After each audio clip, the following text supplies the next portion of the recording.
Senior Mikai Dennis is known as an exceptional student-athlete at Cheyenne, competing as both a wrestler and a soccer player. Over his 4 years at Cheyenne, he feels he has grown a lot as an athlete. When I first started as a freshman, I was really bad. Well, when it comes to skill level, I was really bad, and I feel like that took a lot of hard work and dedication over the last 4 years. But right now, as an athlete, I feel like I'm really good actually. This year, Mikai is the senior captain for Cheyenne's wrestling team, which has allowed him to take on a special role for younger wrestlers. It's a lot of having to be the role model, having to keep the guys on track during practice, and when we're out, if we're at an away team, if we're playing an away game or whatever, having to keeping the guys on track, being a role model, showing them what to do, what to not do. As state wrestling approaches, his thoughts are moving toward the future and finishing his high school career on a high note. I plan on continuing to wrestle and play soccer up at NDSU, but as of right now, I'm mainly focused on finishing out my high school career on a high note. Fargo North and Cheyenne Mustangs. And that's when you'll know that it's on.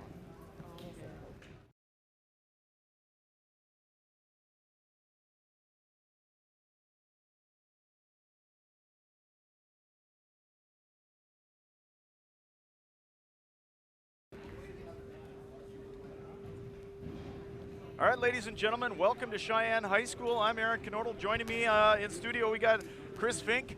It's going to be an exciting day for the Cheyenne wrestling program. We're going to start out with some JV action before we kind of have the official varsity start here. So, Chris, let us know. We got our Jarfity Zink. I called you Fink.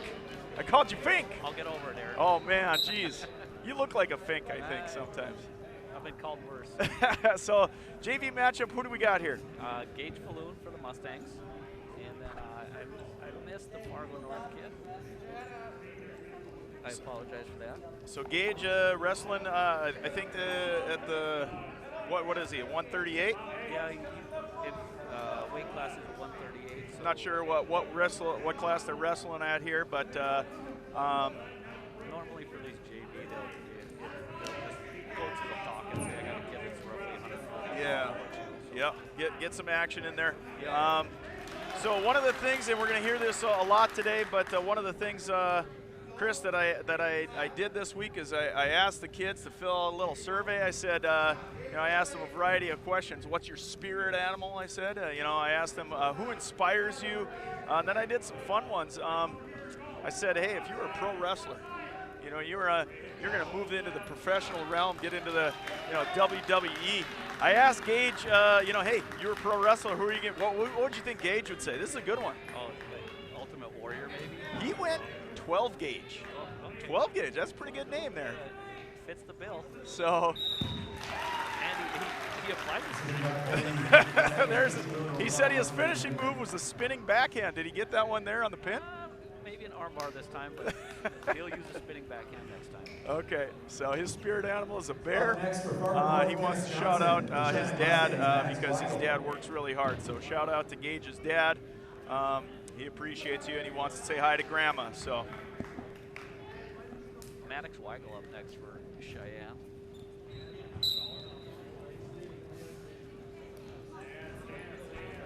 Unfortunately, we see Maddox's brother Ryder in a sling today. He got hurt on Thursday against Wapaton. I guess on the plus side for Ryder, he had the sling from last year. Maybe his mom and dad didn't have to buy a new one. I don't know. I guess you got to look for the silver lining sometimes, don't you? Well, when it's 150 below zero outside, look for the silver lining. Yeah. It's a balmy one out there, ladies and gentlemen. If you're not in the area, congratulations to you. Good day to be in the gym. It's a good day to be in the gym, yeah. Maddox gives up the take on there early. He's got to fight the cradle off here. He's going to want to break the lock. No near fall. There's the count. 2, 3. So with 1 minute left here in the first, uphill battle to get out of this. He's going to want to work on it. Again, work on the break the lock. Not in danger of getting pinned at the moment, but also not in a good spot. Well, it's tightening up here.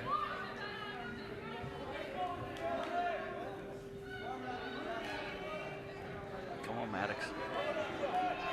40 to go. He's fighting back to his belly. There you go. You got. Gonna survive that.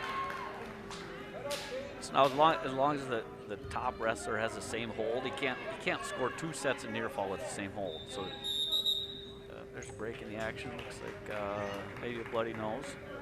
Okay, so referee's holding up 4 near fall. High school, you typically score 2 or 3 near fall points.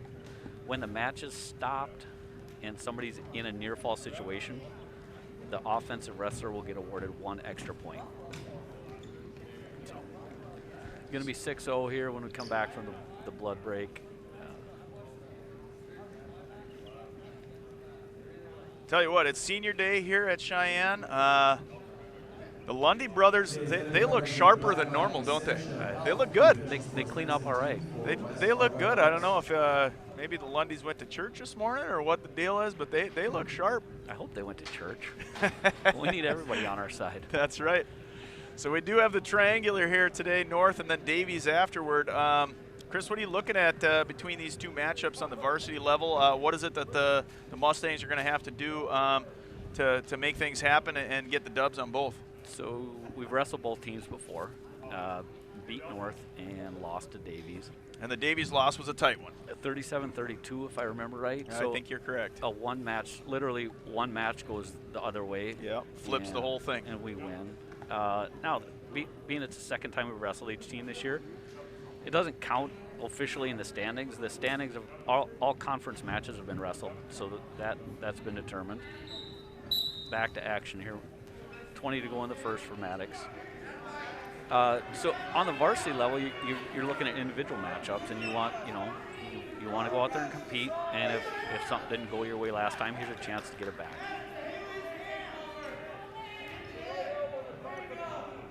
So sitting 6-0 here, JV matchup.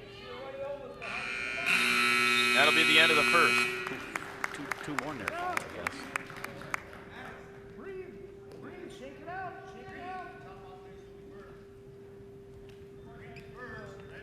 He's going to defer.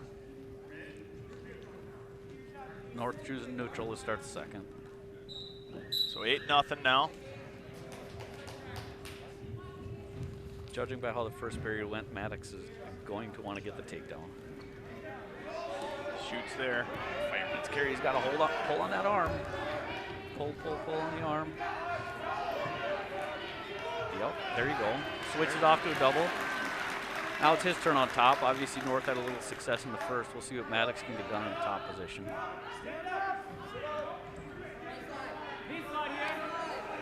Good for both programs to have these JV matches. Outside of a COVID year where your matches are limited, there's 2 reversal for North. It's good for both teams to have some backups, and we talked last duel about quality depth. So this is a step in developing these kids. Maddox 8th grade, so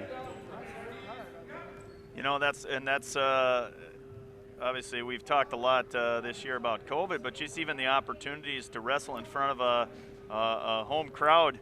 The 2-week hiatus, which feels like forever ago now for our wrestling team. This is only the 3rd time we've gotten to wrestle in our own gymnasium, so we're excited to be able to bring this to you from Mustang Media, and it's going to be an exciting day. Senior day, certainly the going against North here, we've already gotten that win. Maybe a little bit of a revenge feeling against Davies. Well, obviously a rival school, and Cheyenne up and coming, and have made some history here. So that's exciting too. Good. I saw on Twitter it's a good day to be a Mustang. I would argue it's always a good day to be a Mustang, right? That's right. Good takedown there. So Maddox is still in this one, 10-5. 4 seconds to go here in the second, so it's going to be his choice to start the third. Yeah, he's made a match out of this thing here now. He picks neutral as well. Looks like we're going to have another blood stoppage, maybe.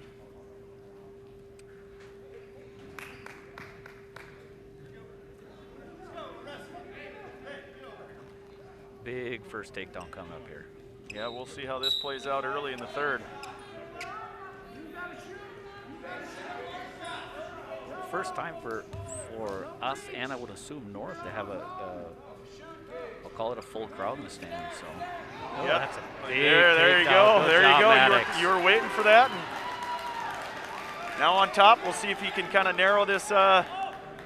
See if he can get something locked in here. 10-7, 1:30 to play in this match. Maddox, I see a half Nelson. The kid's laying on his shoulder. He's already putting his shoulder down on the mat. You got to attack him. Yep. There you go. He's fighting. You hear a little bit of noise from his teammates here. He's got to pull that arm. You can see he's got to pull trying. that up.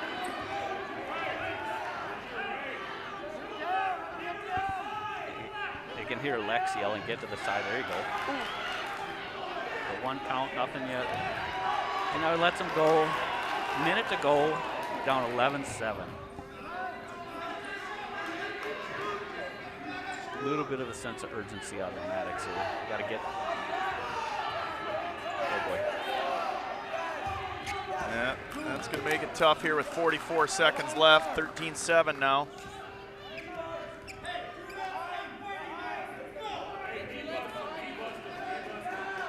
Here's where Lex would say swing for the fences. You gotta. Obviously, North in a position here to just kind of wear on Maddox a little bit here. 20 seconds left in the third. Maddox has got to grab it. Left hand that we can see there. He's going to want to try and grab his head, pull him underneath, and he's obviously got to pin him here. Yep. Gets the reversal. 9:13 now, but only 5 to play. And that's the end. Good battle by Maddox.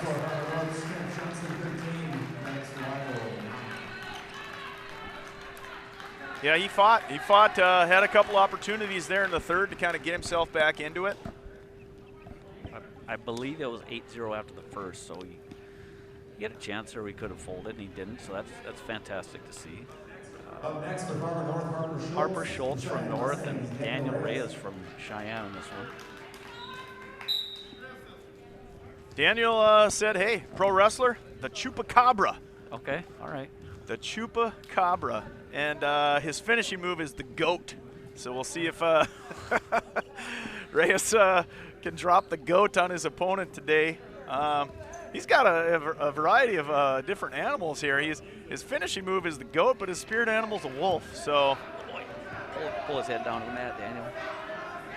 Got a boy. there you go. He's trying to get to the side here. Good action to start.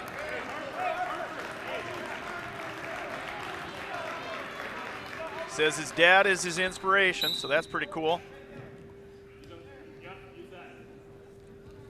I did ask him, what's your personal or team goal?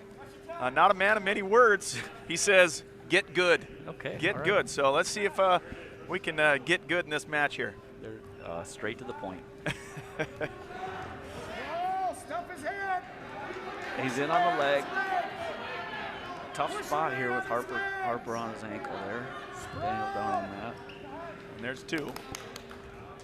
55 left in the first.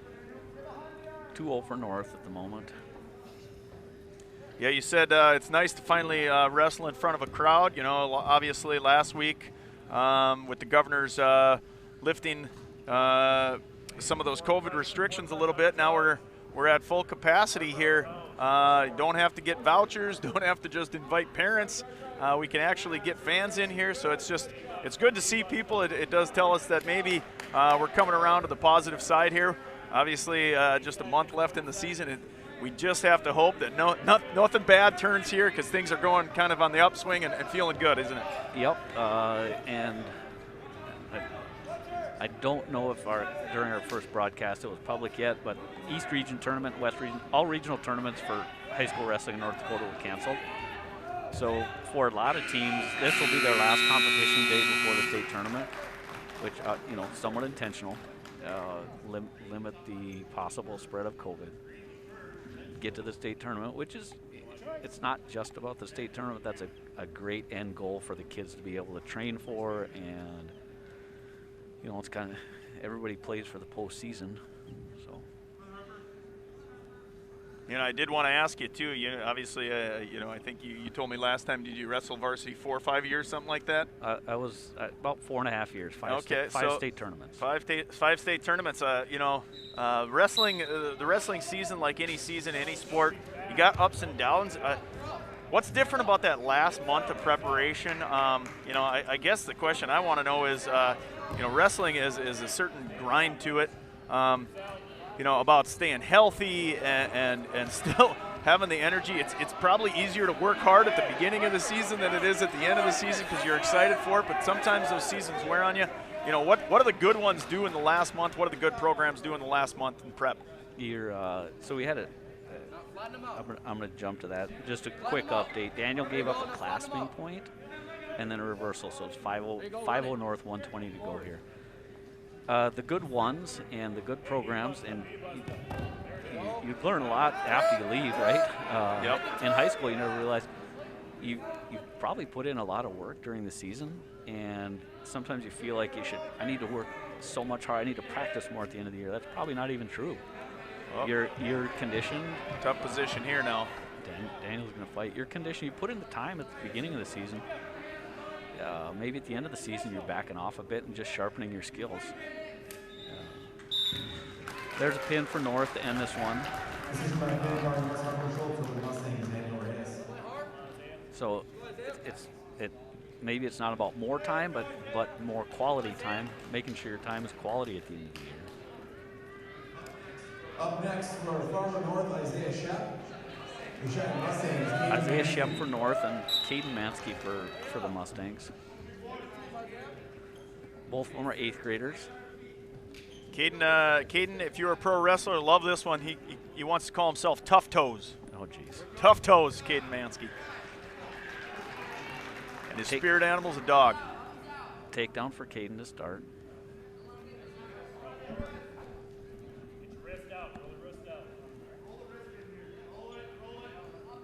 Who would you think is Caden's inspiration? I'm going to go with his brother Connor. It is his brother Connor, so that's a cool thing. You know, one thing that obviously the Lundy trio of brothers coaching. It's always great to see that you know, you're going to have brothers on the team as well and looking up to each other, and that's pretty special. Yep, and a lot of times a younger brother, when they come into the program, they already have an idea what to expect, so they're not surprised by a lot of stuff. Right? They don't get in and not the, you know, they hear the stories when the older sibling comes home, so they're not surprised. So 5-2 now.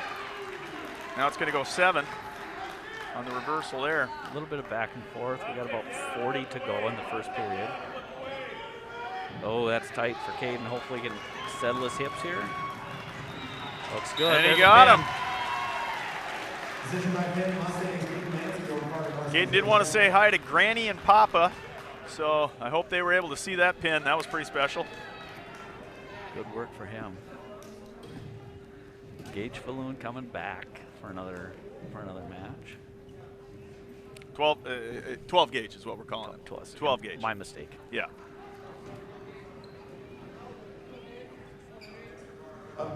He didn't get a chance to work his spinning backhand finishing move. Well, so we'll see. Hey, Henry Mon coming up for North here. Don't reach, just close the gap. His favorite teacher is Mr. Vogel, so if Mr. Vogel's out there watching today, hey, you're doing something special in the classroom. 12 gauge appreciates you.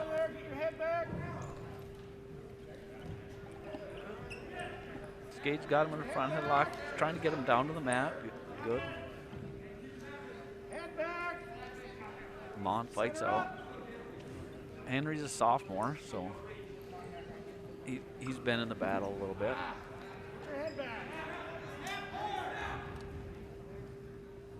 Coached by his Uncle Brett, so that's anytime he goes home and doesn't like the coach, he's probably told to keep it to himself. Yeah, I bet that's probably true. You want to discuss it at Thanksgiving dinner? No, that's off the table.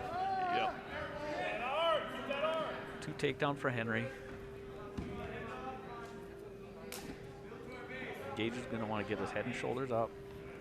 About 50 to go. So we talked early in the season on the other time we were able to broadcast the importance of conditioning because they were coming off that 2-week hiatus. That's probably not the factor anymore. It's probably about staying healthy, feeling good, having your body feel good, and now you're into a lot more technique, understanding more of your opponent, and so new elements. And so even if we said we already wrestled North, we already wrestled Davies, but things change over the course of the season once you see a guy the second time, and certainly you're not the same wrestler you were at the beginning either. 100% correct. Gage gets away, gets in on the leg. Now it's about adjustments, right? If you already wrestle them, who's going to make the better adjustment? And at this point in the season, you've probably wrestled everybody. You've probably seen everybody 2 or 3 times. So you're a little bit of a chess match now. Tight one after the first here, 2-1, North up.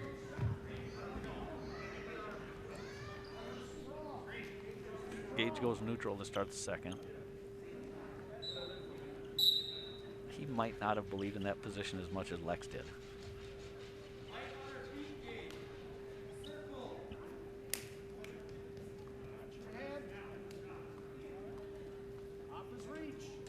Ooh, good shot by That Vaughn. is good, yeah. Well executed. Got it up to 4-1 now. Driving forward. Keep that wrist tight. There you go. Get out to this side. Run him down. Minute and a half here in the second. Get behind Still him. anybody's match here, though.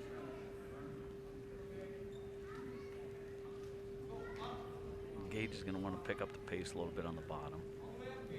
Easy for me to say when I'm sitting up here in the stands. Full acknowledgement, folks, that it's way easier when you're just broadcasting versus. No. We gotta. It's everybody's got to believe that we got it all figured out up here, and if we were down there, we'd be able to do the exact same thing. That's the beauty of Monday morning quarterbacks, and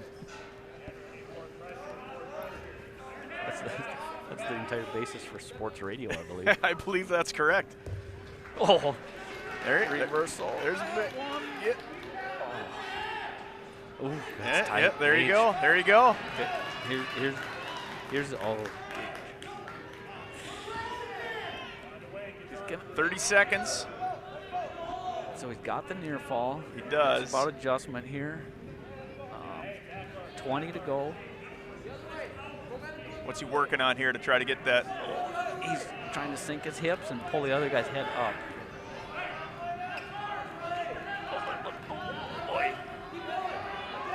Good job there in North fighting.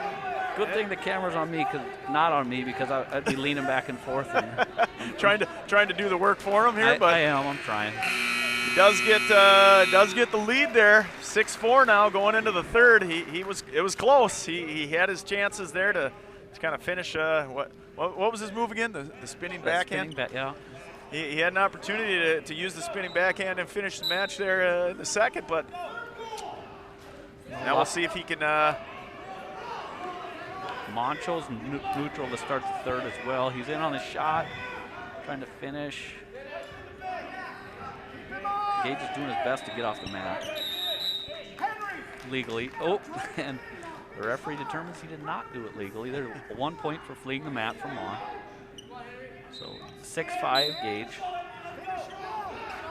He's going to want to keep his hands down. Mon's takedowns have come on. A beautiful double there in the second. So Gage wants to keep his hands down and stay in the middle of the mat.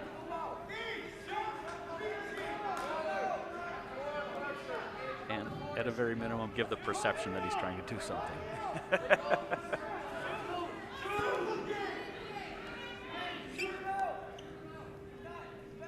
1:10 to go in the third, 6-5. There you go. And, oh boy. So he's got the cradle. There awards a takedown. Not counting near fall yet. Nope. So in a nice position, up 8-5 though, 50 seconds left. He does not want to hurry anything. This is about patience, not making a bad mistake, getting rolled over. There, now he's getting some near fall. Yep. That looks tight. That one, there you go. There's a pin. So he gives up the first takedown of the match, battles back, and wins by pin in the third. Good showing by Gage.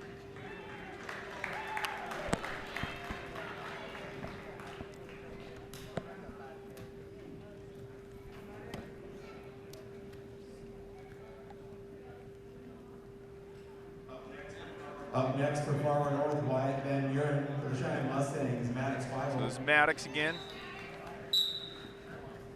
And North has got Wyatt Van Buren, so.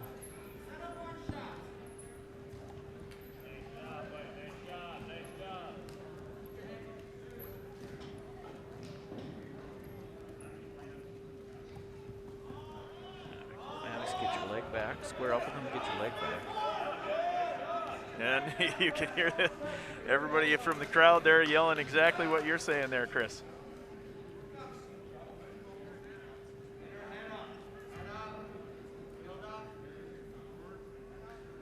I'll go back to that point. It's good to hear a crowd. It's good to have people here. As a parent, I've been fortunate to be at most of the matches. But a lot of times for the kid, it's good to have others. It's good to be able to have their friends here. It's good to be able to have grandparents, all the people that are hearing the stories but aren't having the chance to see the action. So Maddox got to fight. Oh. Yep. He's got to keep rolling away from us.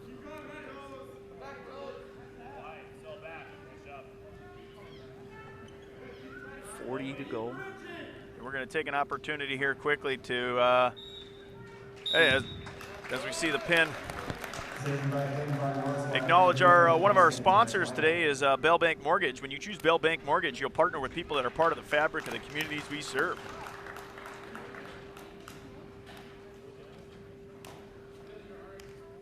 That might be the end of the JV matches.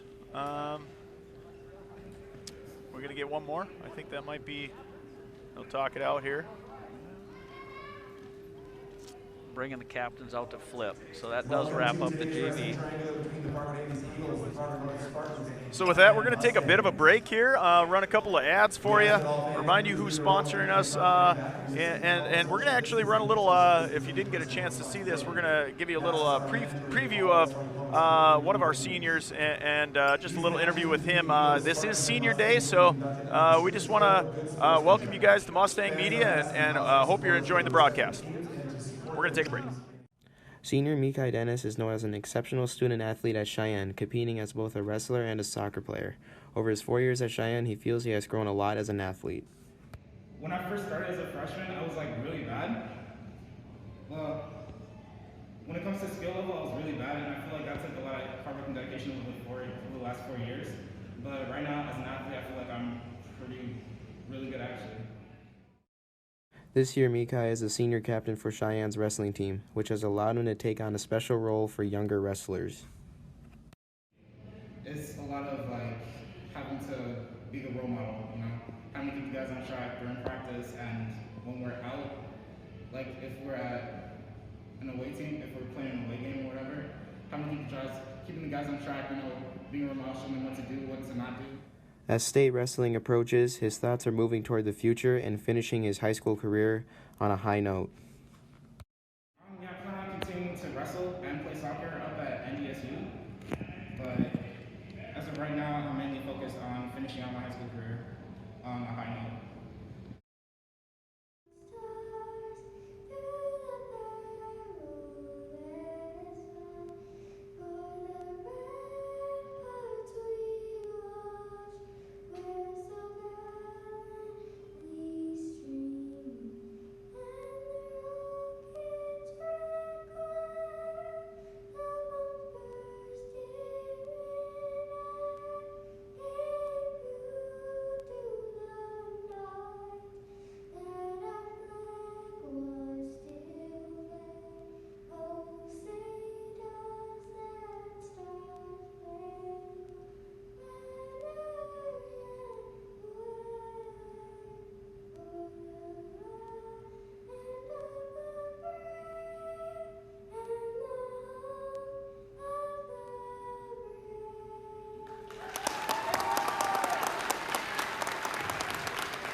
start at 106. Starting us off at 106 pounds for the Spartans, Connor Johnson.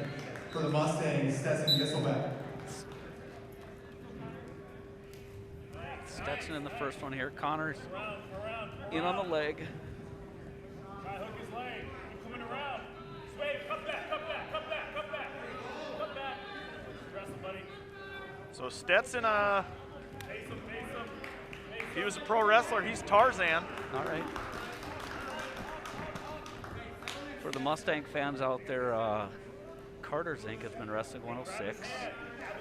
You know him? Sometimes I would claim to. the days where he's overweight, I don't know him quite as well. Yeah. So. Stetson got a butcher, walking around the head. He wants plenty of time, minute 10 to go. He's going to want to settle in where he's at. And there's the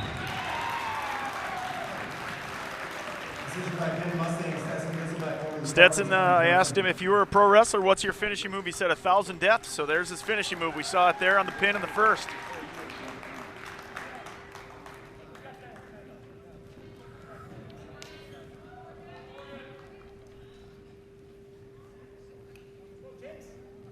So Mustangs up 6-0 early. Up next at 113. North's Spartans open at on 113. Morgan gets a forfeit. So 13, we're going to get 6 more. As North down 12-0 now after the first 2. One of the 3 seniors on the team this year, Eloy Flores, will be at 120. Up next at 120 pounds for the Spartans, Jace Variano. For the Mustangs, Eloy Jace Flores. Veriano for Fargo North. So I liked Eloy's answer this morning. If he was a pro wrestler, he's Floy Flores. That kind of rolls off the tongue, doesn't it? Good for the industry. So take down by Eloy there and start. 2-0. Senior this year, and Jace Veriano for North is an 8th grader. Eloy's working the arm bar on that on his opponent's right arm. So we will be talking about this later, Chris, but I did ask Eloy who's somebody that inspires you, and he said Grantley Johnson. You know, so this is I think 1 year anniversary today when we lost Grantley. So pretty cool that a young kid like that was able to inspire one of our seniors. Yep. So it usually goes the other way where you're looking up at somebody older than you, and Eloy, he says Grantley Johnson because he was such a fighter at such a young age, and so that's pretty awesome that a year later he's still thinking that way, and hopefully he gets this pin for Grantley. That's a tight half. Good. Decision by pin, Mustangs, Eloy Flores. And he does. Jace Variano. So good match there. 18-0 now, Mustangs. Here's going to be one of the better matches of the duel. Up next at 126 Marcus Johnson, pounds Danny for the Spartans, Danny Montague, Montague. For the both state Mustangs, placers Marcus last year. Johnson. Motion. So at 126, Marcus says Fabio. I haven't heard that name in a while, so he's apparently Marcus thinks he's a heartthrob. Is that the Fabio reference here early? I think they go to the same barber. Maybe that's what it is. It's the hair. So Good slide by Danny. Couldn't finish. There will be no shortage of action in this match. Both are high-paced kids. Neither of them willing to stand around and wait for stuff to come to them. They're gonna make it happen. So it'll be fun to watch. Minute 15 to go in the first. Marcus says his finishing move would be the sunshine. So that's a positive sounding finishing move. We could have used a little of that outside today because it is brutal out. So let's see if. Oh, good. There we go. There we go. Hold him there. Oh. Gets Good around, takedown. but takedown. 52 left in the first.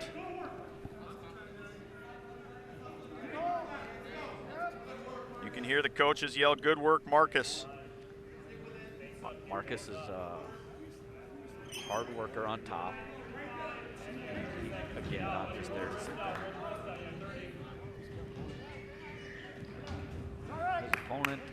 is a senior this year. One of those kids when you've been around wrestling, you feel like the kid should be 20 years old. Yeah. You've been wrestling against them forever. Probably the skilled kids that you feel like they're 20.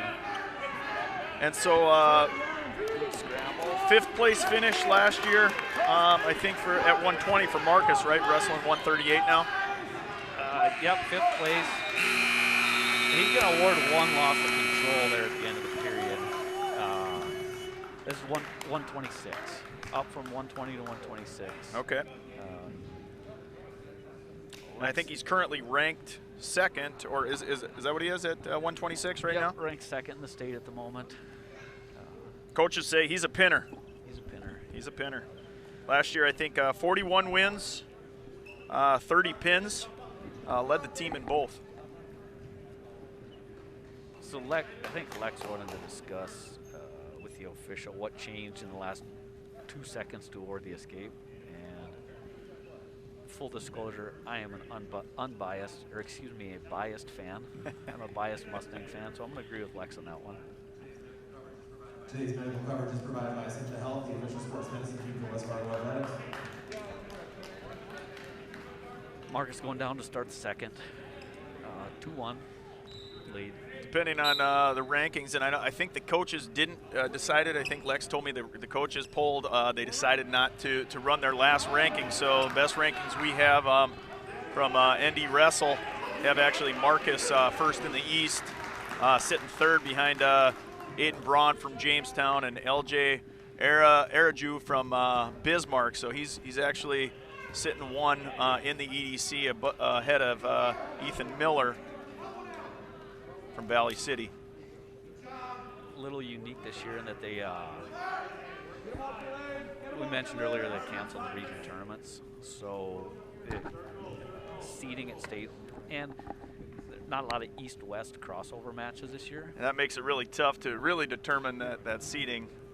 They're going to seed, you're going to seed the regions, and then just cross bracket at state. So the number one kid in the East and the number one kid in the West are going to be on opposite sides of the bracket, likely because they haven't wrestled. 3-1, minute to go. Oh, he's going to have a beautiful shot. That's a good shot there. Good counter by Danny. 3-1 now. 45 to go in the second. Oh, close to the ankle and gets it.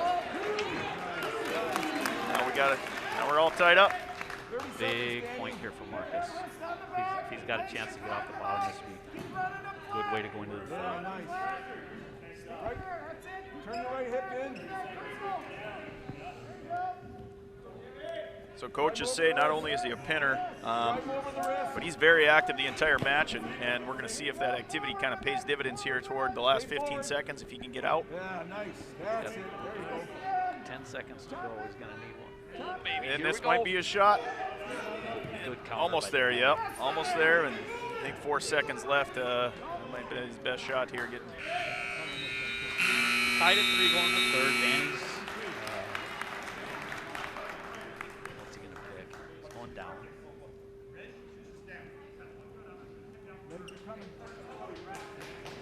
Marcus, as we mentioned, a pinner. He's super tough on top. So.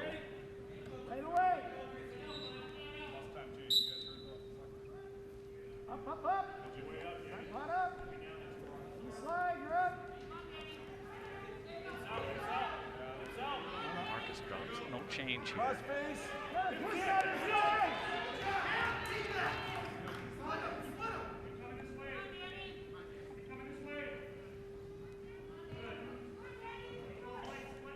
Minute 30 left. He's trying to lift that bottom. So he's got the legs crossed, trying to lift the bottom leg. third period here, 1:20 to go. We do want to shout out Marcus's grandparents. He said that they're going to be watching today, and he wanted to thank his teammates because they always push him and they just simply never give up. So, Marcus, let's see you do the same, man. He's got him flattened out. Roughly a minute to go. Likely you're going to see one big flurry by Danny. Hips up, hips up. Marcus got to stop that flurry. He's got him in a good spot. He's got him flattened out. Up, up. Oh. That one's going to be tricky here now with 40 to play. Now Danny's got Marcus's legs crossed. Basically just going to kill time. He's got virtually no interest in turning. Oh, Marcus, come up. Don't reach back.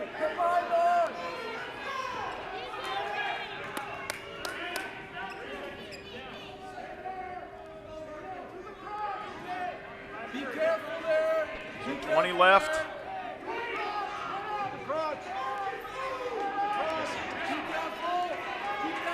North gets smart. So not putting himself in any danger. Last little flurry there, but we got 4, 3. That was a good win for him. Final 126 pounds, Spartans getting on final 5. Mustangs trying to start to do. 5-3 North wins that one.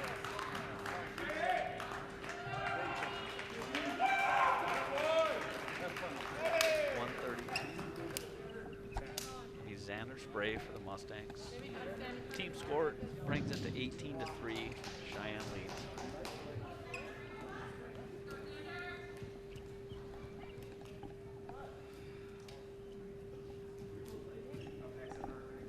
Up next at 132 pounds for the Spartans, Wally Ketterl. For the Mustangs, Wally Xander Ketterl Spray. for North, Xander Spray for Cheyenne. Xander's been wrestling really well lately. Beat a kid Thursday down in Wapperton that he's lost to in the past. So. His finishing move, the banana split. I believe it.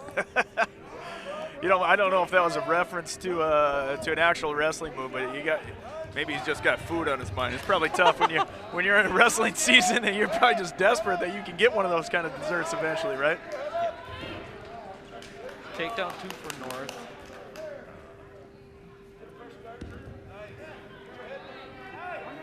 Not terribly uncommon in wrestling when you see tough kids grouped together, right? Yep. Xander and Marcus are practicing together every day, and you really got no choice but to get better. You're just going to get pounded on. So they do a good job of making each other better. Xander's favorite class is French.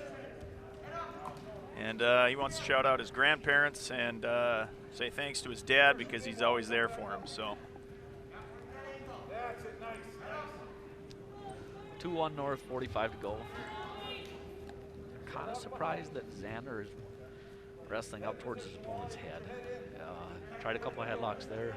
Obviously, the reward can be fantastic, a little bit higher risk, so traditionally you'll see him attacking the kid's legs. There's a fireman.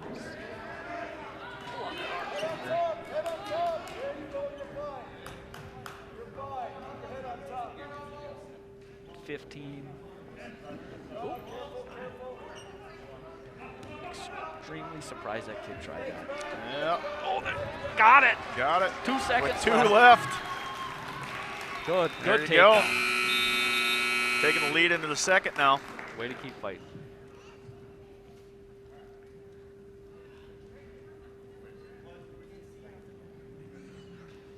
Injury, timeout, or blood. Blood break, I'm I not think, 100% maybe. sure here.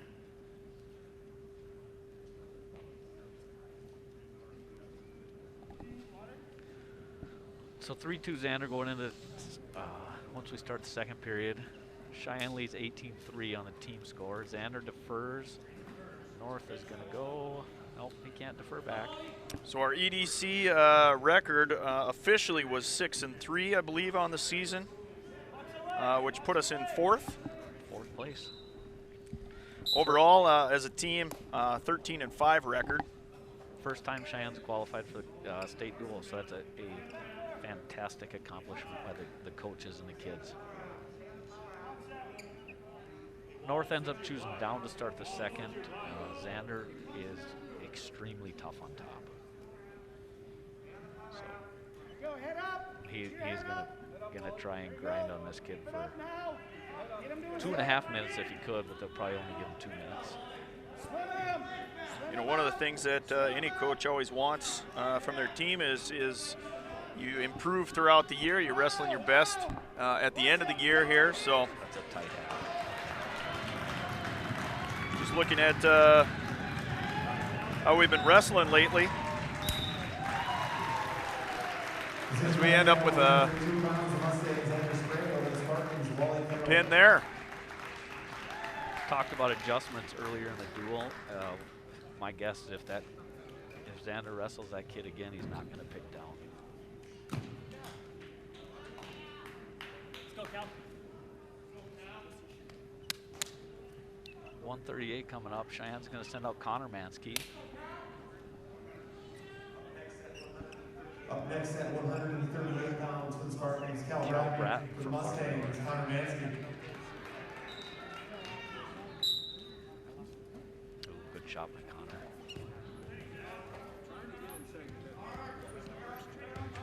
Bear hugs him to his back. There's the 2 count for 2 minutes fall. Quick 4-0 start. I think if I'm reading this right here, last time we wrestled North, we won 54-17. So we'll see if we can do that better even this time. I hope so. Connor, he's got to keep his own feet on the mat here. Kick your legs this way. Oh, there's the pin. Attaboy. Decision by pin at 138 pounds, Mustangs, Connor Mansky over the Spartans, Cal Bradley. Another first period pin there.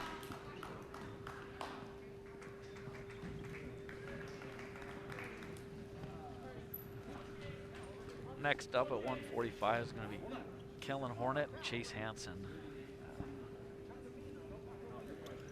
If memory serves me correctly, these guys had a pretty tight match in the first duel. Chase. Maybe not a 1 or 2 point affair, but certainly not a blowout. Up next at 145 pounds for the Spartans, Chase Hansen. For the Mustangs, Kellen Hornet. So we wrestle North right now, obviously. North and Davies will duel this, and then senior night recognition, senior afternoon recognition, and then we'll close the day with Davies for the third duel. Seen a lot of improvement from Kellen over the last few years, especially in the weight room. The kid's really gotten strong, and he bought in, man. Yeah, he did say the coaches inspire him a lot. They believe in him, even when he has some doubts. He finds a way to let those coaches get him going here. So I'm going to tell a story that Kellen's dad, Dan, shared with me. And if you have kids that wrestle, it's a similar situation, right? They're growing up and they're, hey, Dad, let's wrestle. Let's goof around in the living room. And eventually they get to an age where you don't want to goof around with them anymore. And Dan told me the story one night about how they were at the lake this summer and Kellen grabbed a hold of him, and that was the moment that Dan knew he didn't want to wrestle anymore. You probably shouldn't have told that story because you can hang on just a few extra years on just the virtual premise of having that dad power behind it. I guess Kellen's gonna know now that he can throw his dad around a little bit, and his dad ain't no small fry either. Looking at him in the weight room, I'm always pretty impressed what he can throw around on the weights too. So 0-0 here, 34 seconds in the first. And probably now Dan's just going to refuse the rematch. I beat you for this long. I don't need to keep beating you. Yeah. Well, you got to pull some sort of excuse like, hey, you're in a position where I can't hurt you now because the team needs you. So you're going to start pulling those Dan excuses. Yeah. Too close to state. Yep. Too close to state. So Kellen did want to shout out Grandpa Mike. He hasn't been able to make any of his matches this year, so hopefully you're watching, Grandpa Mike.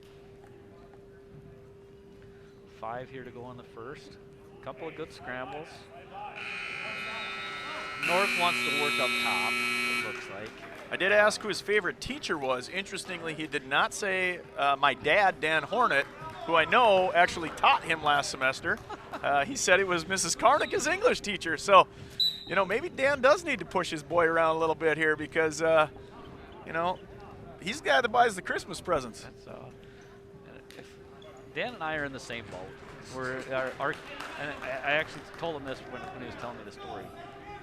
I am clearly on the downside of the mountain, and my kids are still going up. So, well, if I'm going to do anything, I need to hurry. I got to admit, Chris, you at least had a mountain. I had a molehill, so. That means you actually climbed up. You know, you had a peak. It was a long time ago, unfortunately. 1-0 Kellen. 1:19 to go here in the second. Mustangs are up 30-3 as a team here. Kellen wants to circle there. Kid is, his opponent's working really hard for underhooks, and Kellen, that's not his spot. He's going to want to be attacking the legs.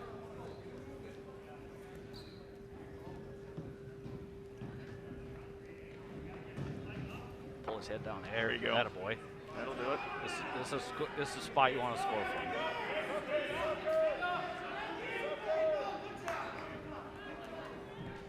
North's doing a good job pulling down on the elbow, neutralizing the hand that's down on his head. Kellen's got the ankle. Get on your toes, Kellen. Attaboy. So now up 3-0. 26 to go in the second. That's a big takedown. If you can ride him out. And when he rides him tough here, puts a little bit of doubt in the kid's mind. Ooh, that might be what he's going to pick in the third, right? Yep. So. Yep. Counter. Yep. There. It was able to near fall. I was fortunate there with the last few seconds, getting a couple extra points here. That changes things a little bit. Strategic there you positions here now. Basically force North to pick neutral, and now, you know, to this point the kid doesn't have a takedown, and he's starting the period in a spot where he hasn't scored yet. So.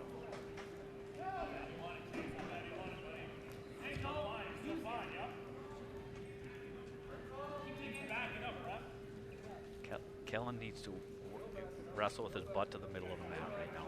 He's got a 5-point lead.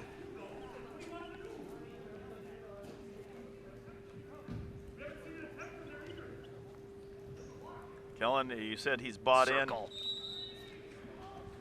Next time that happens, my guess is Kellen's going to get warned for stalling. He's got. Can't emphasize enough. He needs to stay in the middle of the mat.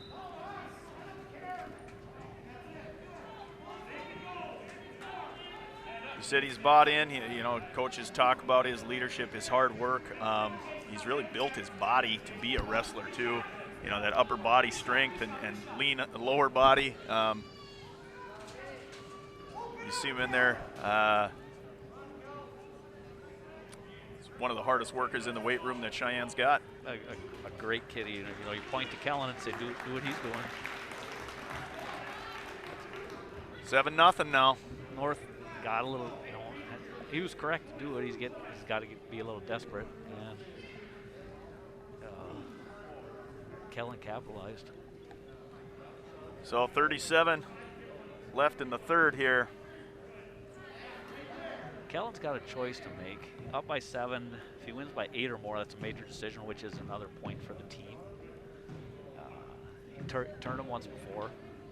My guess he's going to try and stay on top here. 20 seconds to go, 19 on the restart.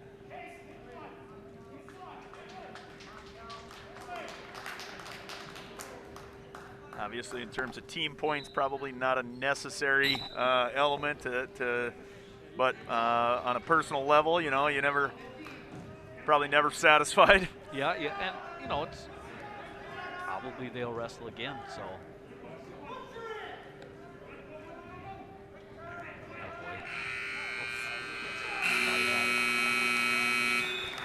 So 7-0. Good victory there for Mustang captain as he raises his arm.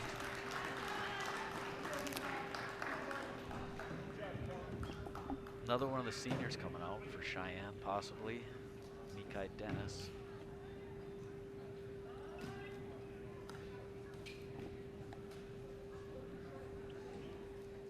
152 is the next weight class. Josh Worrell for North is another one of those kids where I watched him grow up wrestling, and you know, he's been great kid. You've been competing against him for a long time, but you certainly want to wish him well as he moves on because you're sick of wrestling him.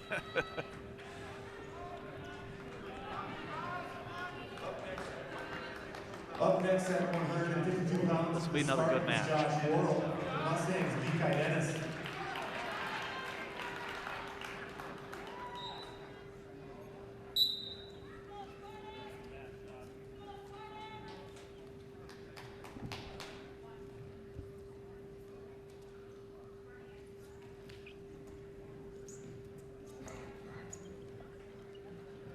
Mikai's super explosive. One of those kids where when you turn your head, he's in on a double leg. So, oof. He got to the leg. He doesn't want to stay down there. 2 hands on it.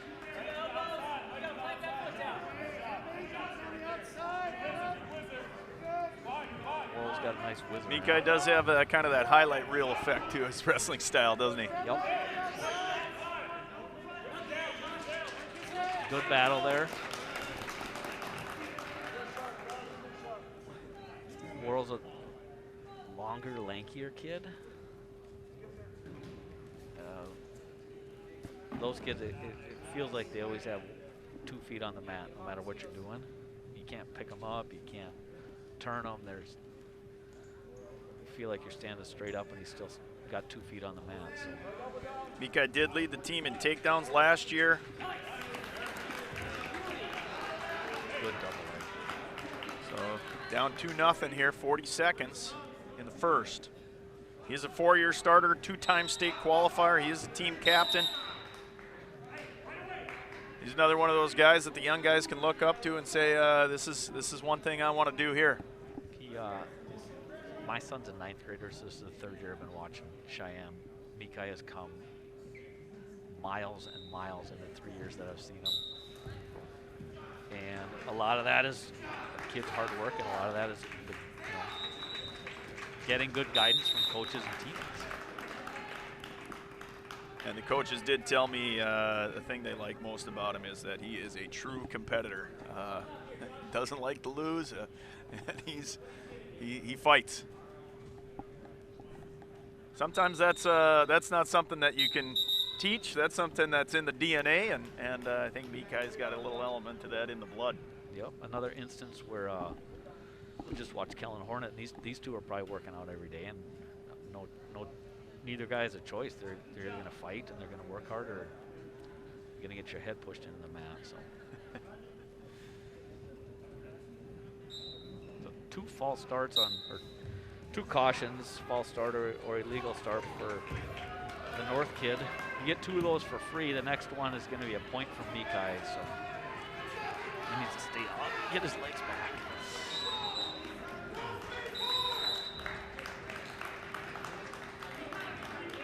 I think that's exactly what Coach Lex was telling him here.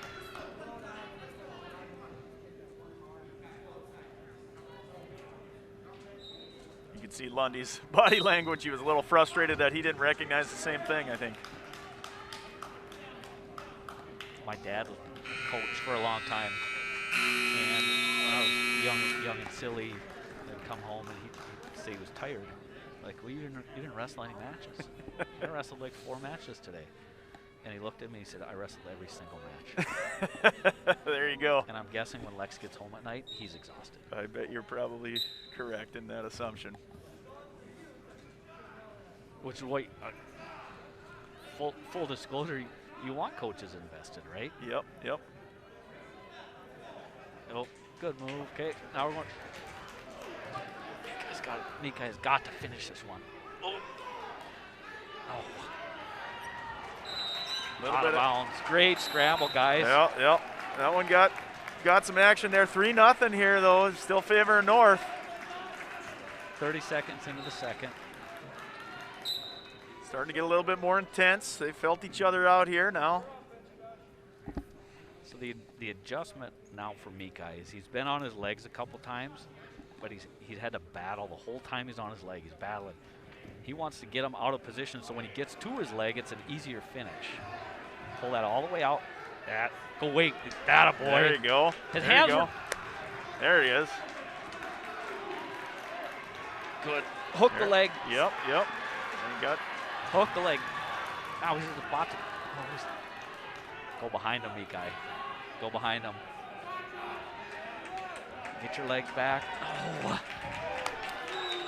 And they're going to say a reversal there. 5-2 now. Good scramble again. So Yeah. there's a situation where Mikai, if they watch this film, they'll say, in that spot, give him a point. Yeah.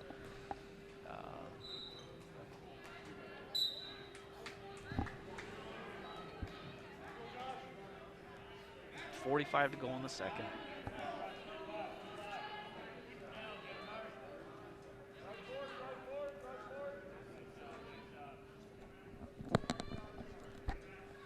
Just over 30 left here. 5-2 North. Mika do himself a bunch of favors here if he at least gets one. Get out. Yep.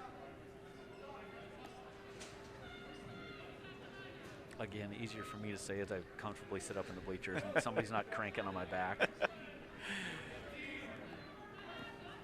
I will say though, Chris, we sit up here at the top of the bleachers. These bleachers, at the end of the day, I could use a massage or maybe a chiropractic care, and I'll bet Tony Romo gets that in his contract.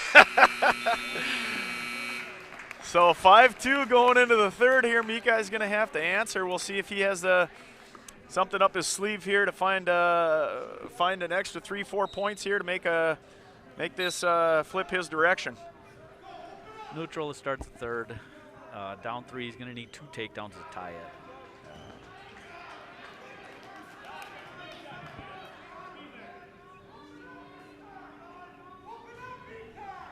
Coaches are imploring him to open up, take more chances, create a little more action. He's down 3, so you lose by 5 or you lose by 3. At the end of the day, it's the same thing. So again, he's to the leg, but he's having a battle the whole time he's there. Oh, he can lock up a cradle. He's got to get the takedown though. Don't go for the home run yet. 2 there. Okay. Let him go. Yeah, and that's exactly what they were telling him too. So still down 3 now. North's tough on top. Smart kid, been doing it forever, so he knows exactly what his course of action is for the next minute. Mika's going to need to start taking a couple more chances.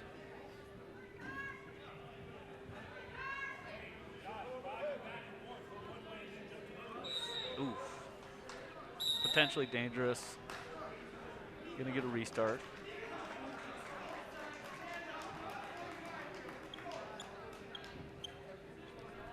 (7-4), 45 to go in the third. What's the strategy here now with 45 left? What's his, empty the gas tank at this point. Yep. No sense walking off the mat saying I could have done this or could have done that. He knows the situation, so he's 33 left.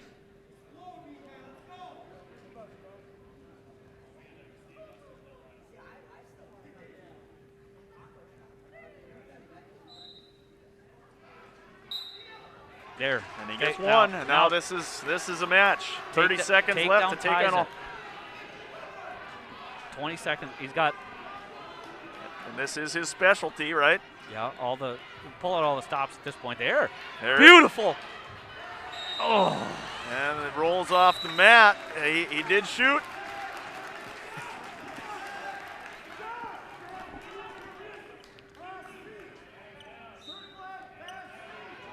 Go. Pull 10 on the seconds head. here, and now it's going to have that last something.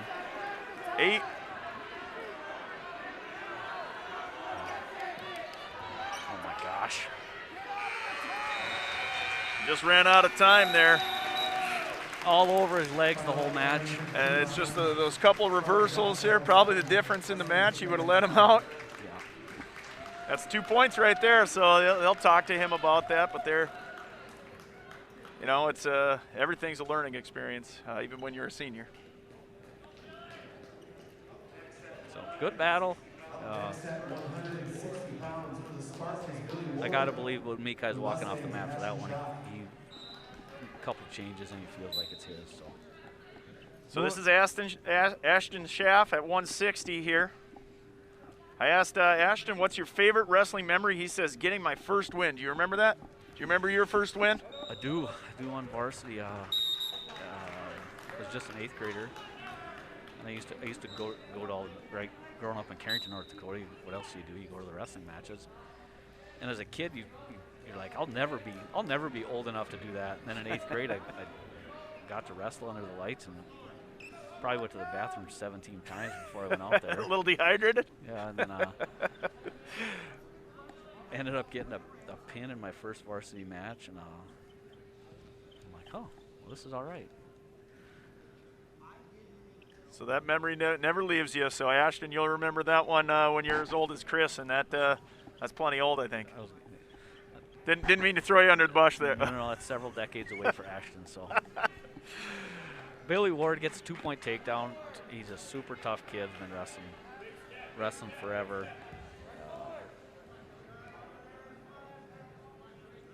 The words out of the practice room that I always get from my son is how Ashton is a super hard worker and never quits battling. So my guess you're going to see a lot of that today from him. You know, if that's the one thing, I guess, you know, obviously every coach wants to win. Every coach wants to have everything fall in their kid's favor. But at the end of the day, the most transferable skill is that hard work and determination, and that carries and transcends way beyond a wrestling mat. So tough spot. 20 to go, Ashton. Keep fighting, buddy. See if you can hold on here and get into the second.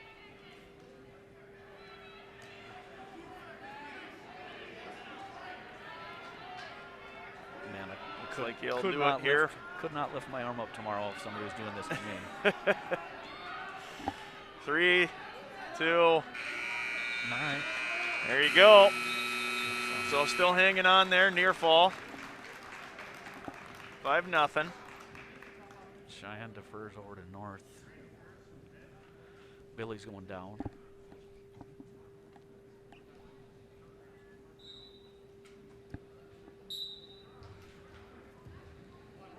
Escape for North. Good double leg. Go Ashton. This is tight here.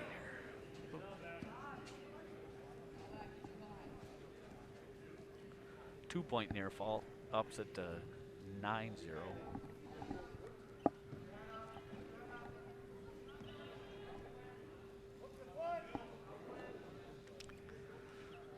So 8-0. Mustangs up 33-6 as a team here. 1:20 to go in the second.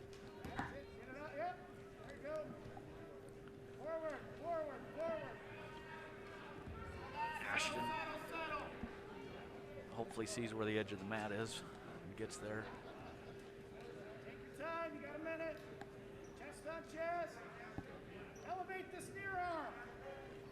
Get that, yes, yes. There you go. Settle in.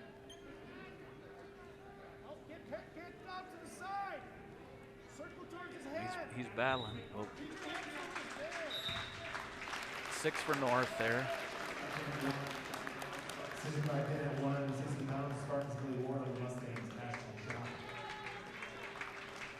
So North coming away with the pin there now, 33-12. All 3 seniors in today. Eloy wrestled at 120, Mikai at 152, now Kyle at 170.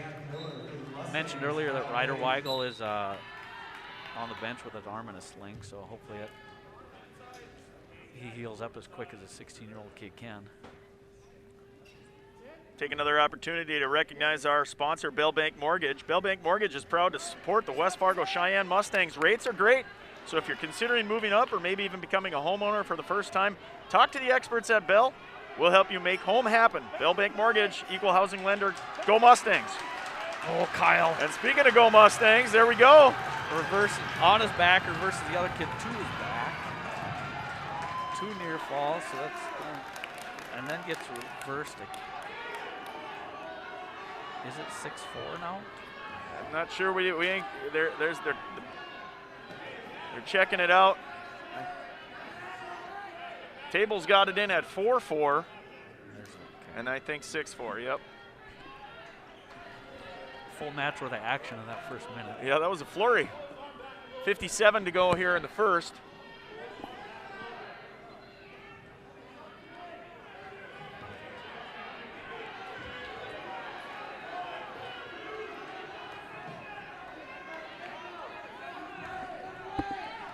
Head and shoulders up here, Kyle.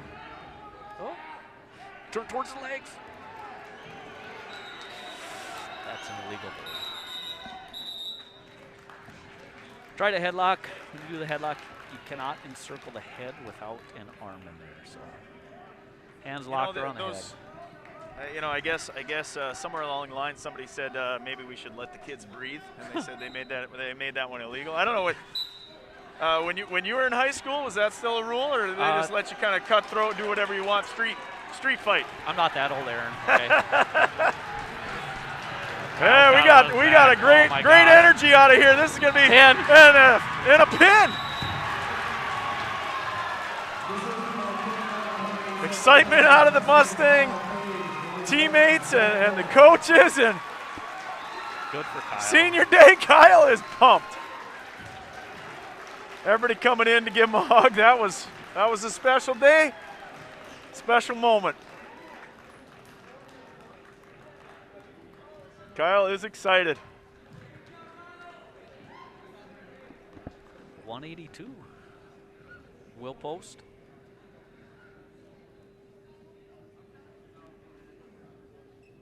I believe North is open.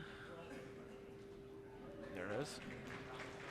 Up next at 182 pounds, spartans are open to Mustangs, low post. 195 up next. 45-12 team score currently.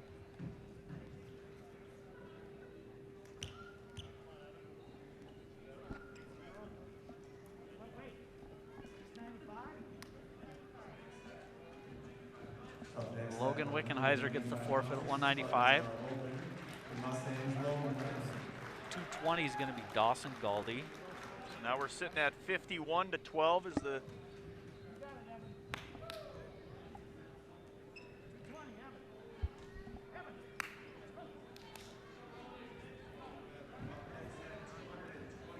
Up next at 220 pounds for the Spartans, Evan Anderson. Evan Anderson and Dawson Galdi in the last match of this duel.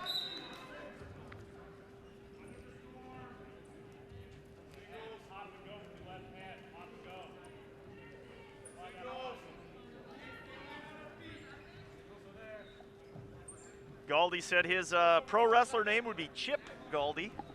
Chip Galdi. That sounds, I don't know, it sounds like an 80s TV character or something, doesn't it? Working alongside either Magnum PI or Night Yeah, Rider. I guess so. I'm dating myself by saying that, but that's fine. Aaron's already disclosed my age earlier in the Yeah. video, so. I'm actually impressed, Chris, that you said it's Magnum PI and not like Andy Griffith. So maybe I had you on the wrong decade. No, I'm just kidding. Aaron will be flying solo the next time they broadcast it. Hey, it's our last opportunity to broadcast. I'll take a couple shots, and with your age, you're not going to remember. You'll be back next year. Oh my God. So, oh my God. Dawson says his pro wrestling finishing move is a spinning double leg slam. I like that one. I like WWF back in the Hogan era, and that sounds like something that was actually a real finishing move.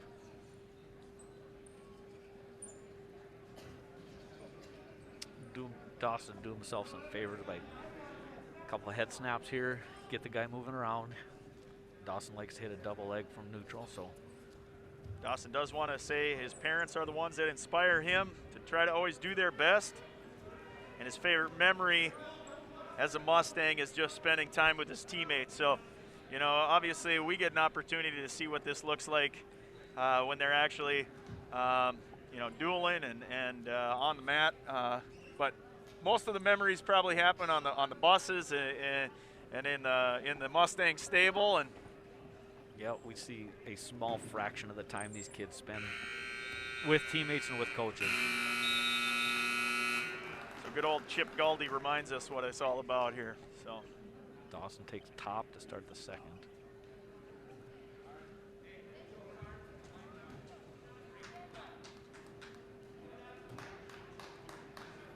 His spirit animal is a bear. So. All right.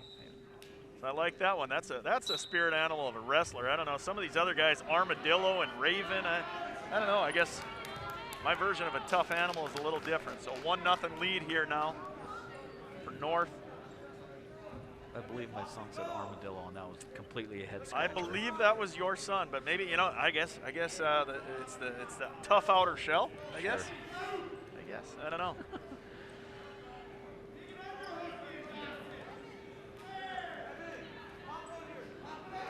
Head down, Dawson. Get his head down.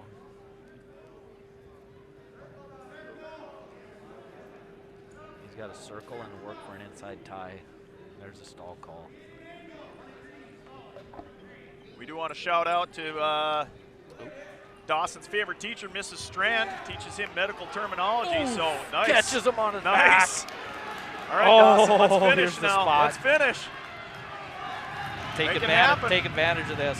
Chest to chest, on your toes. Hey, nice job, Dawson. Good Attaboy. finish. Dawson's not the most experienced kid, and sometimes those situations give newcomers to wrestling a little trouble because you don't know where to turn your body. Great job being there and taking advantage of it. Good win there out of Dawson. 57-12 now, Mustangs up. We're open at heavy, so. Up next at 285 pounds for the Spartans, Canada. 57-18 final. So big takeaways. good duel, good. I mean, again, fighting in every match. The ones we won, we were fighting. The ones we lost, we were fighting. So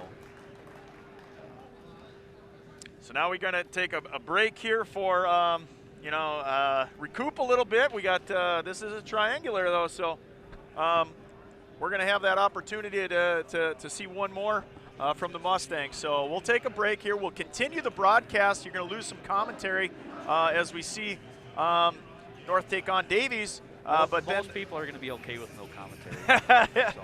Well, as long as it's not from us, I think they're most of them probably just turned the volume down already. But hey, I've always said you and I, we got the face for the commentary because they don't want to put us on there. Yeah, so good face for radio. Face for radio. So we're going to take an opportunity to turn the volume on and off. We'll keep going here with the matches, and then we'll return for some commentary in what is going to be a great matchup with Davies. And prior to the Davies duel will be the senior day recognition for our 3 seniors. As far as we know, the plan is just to roll through the matches today. So if you're not if you're not watching the entire next duel, you're going to want to stay somewhat close to the broadcast as we'll roll right into senior day and then the 3rd duel. So. Yeah, so we'll have an opportunity to recognize those seniors for all their work in the Mustang Wrestling program. Before we cut out here, too, I just want to remind you, Mustang Media, we're also immediately covering right after the wrestling today. We'll jump over to another feed where we're going to be over at the Mustang, the West Fargo Sports Arena covering hockey. We were actually going to be playing Red River in JV, but Red River got COVID at the JV level, so we picked up a JV opportunity to take on our rival West Fargo. So we're going to take on West Fargo at the JV level, and then a huge hockey game between the Mustangs and Red River, which ultimately will probably play into whether or not the Mustangs get home rink in the playoffs. So please tune in for that one as well. So for Chris, I'm Aaron. We're going to take a break here, and we'll be back to recognize those seniors in a little over an hour.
Decision by Ben Cheyenne Mustangs, local organizer of the Davies Eagles, Dylan Bonzel.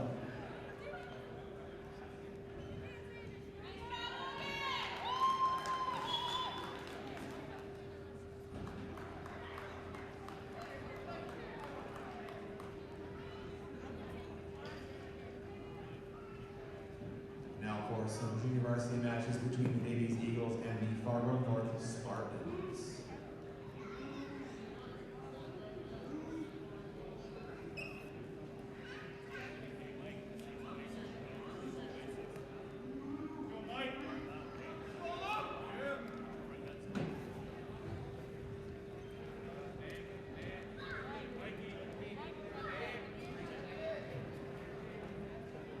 I gotta turn it off.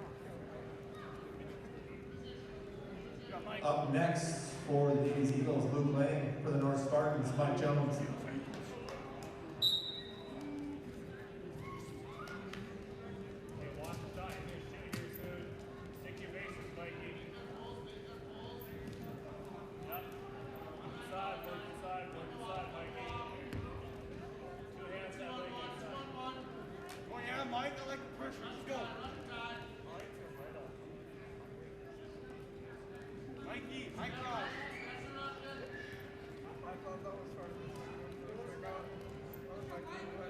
Push full circle, Mike.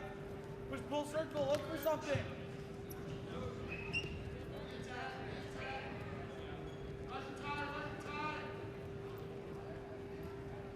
For blast.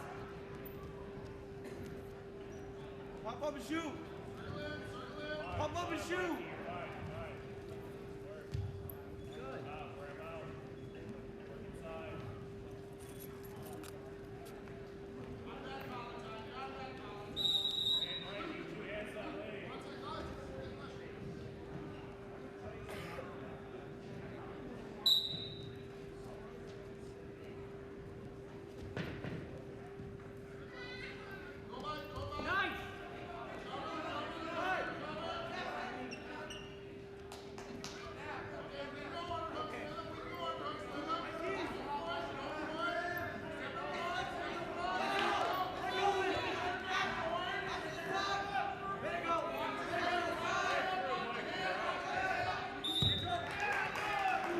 Decision by him, Luke Lang. Over for North Mike Jones.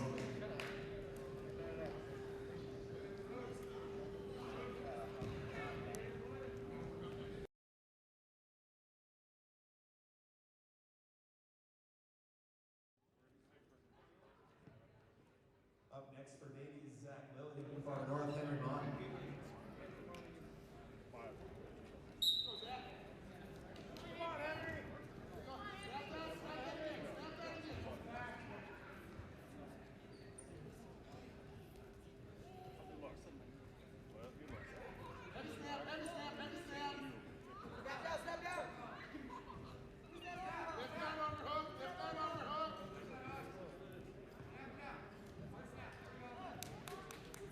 Shots now.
build up.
Seconds, Zach. 10 seconds.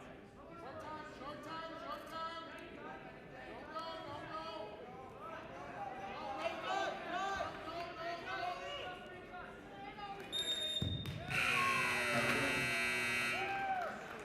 Decision by Penn North's Henry Mon over the Davies Eagles' Zach Hillard.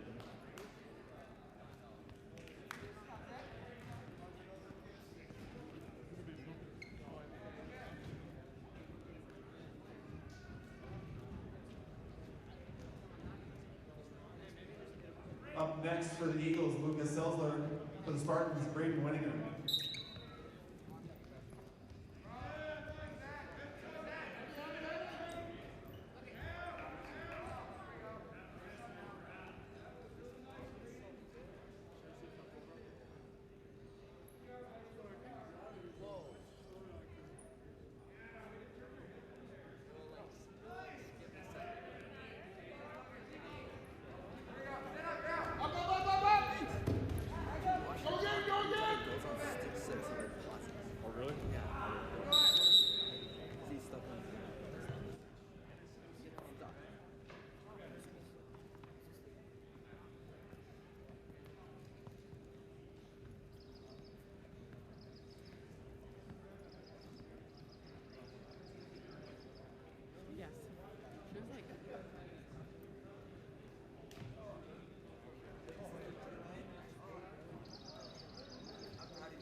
Switching back in, Eagles start early, starting St. Johnson.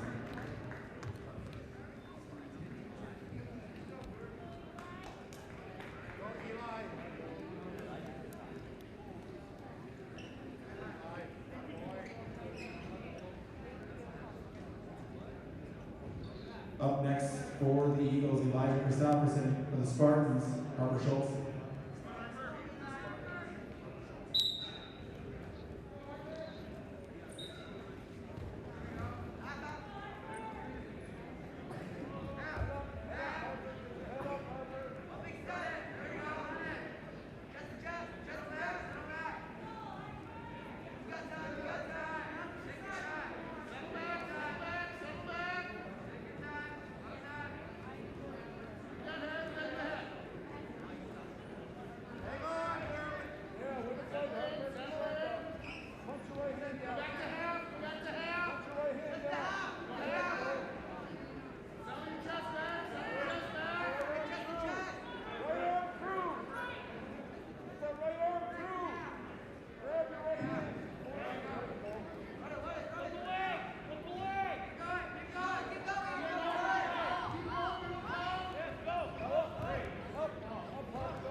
Decision by Ben, Davies, Eagles, Elijah Christopherson, over the North Spartans, Harper Schultz.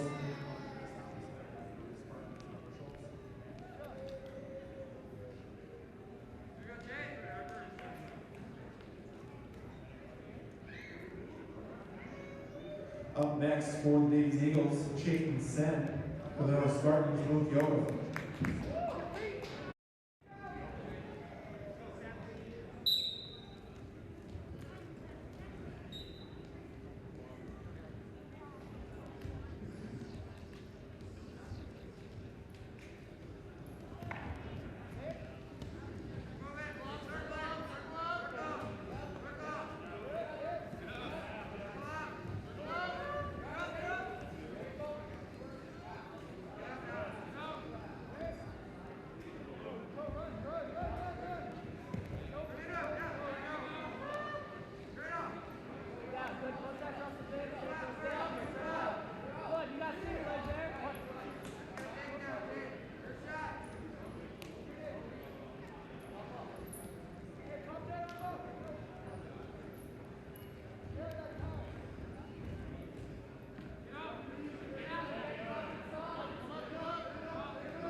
Decision by Ben. North Spartans move the over, while the Eagles take the set.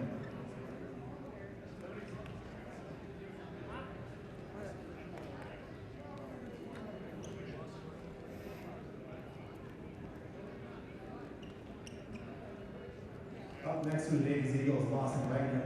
For the North Spartans, Isaiah Shep.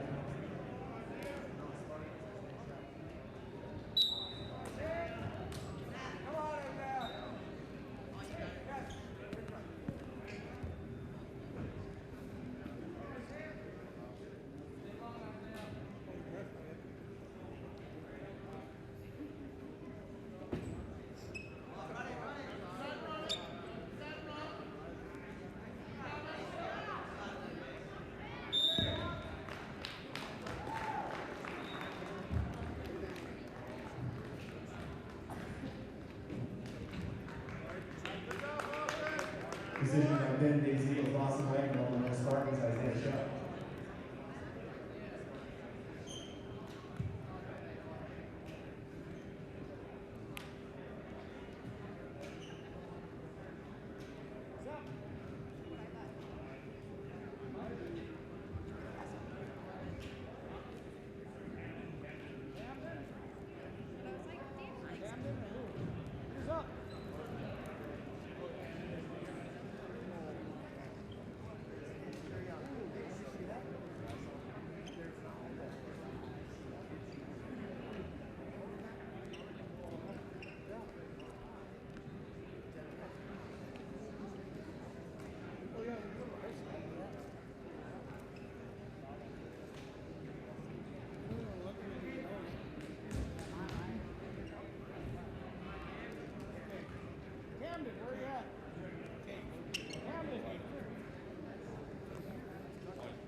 Wyatt, you're up.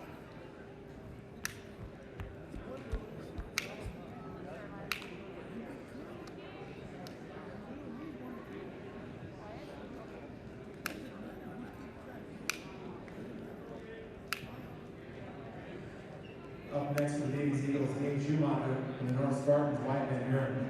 Go, Wyatt.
Decision by Penn. Davies Eagles, Dave Schumacher. And the North Spartans, Wyatt Van Buren.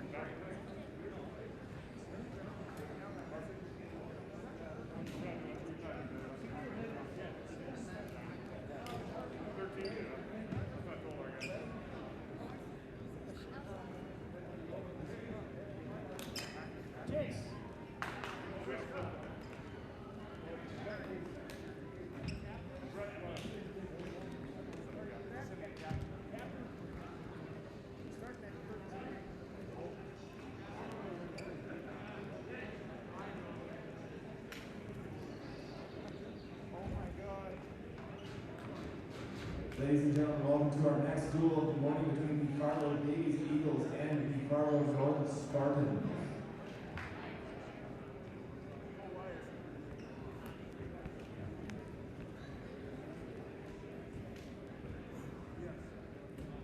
The matches between the Eagles and Spartans will be conducted under the strictest code of good sportsmanship. Fans are asked to be positive supporters for their respective teams and to support their teams in a sportsmanlike manner throughout the contest. Participants are always asked to be positive role models and to remember that you represent your school and community by your actions. Please help us be number one in good sportsmanship.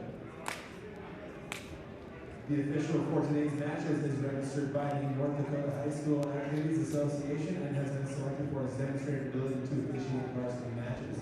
Today's official is Tyrell Clark. We ask for your support in assisting our meet official in administering the rules of the sport of high school wrestling.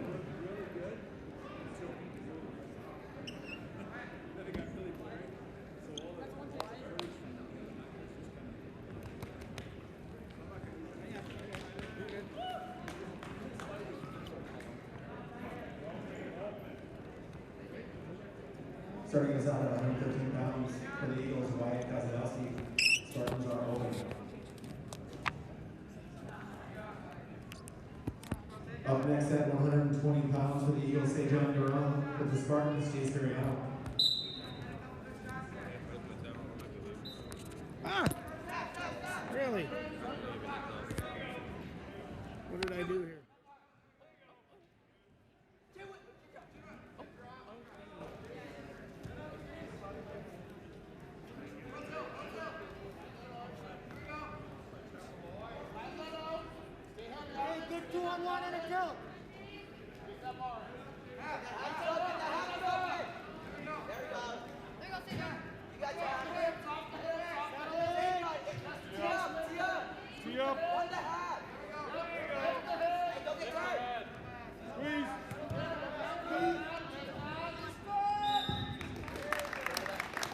Decision by pin at 120 pounds, the Eagles, Sejan Duran, over the Spartans, Chase Mariano.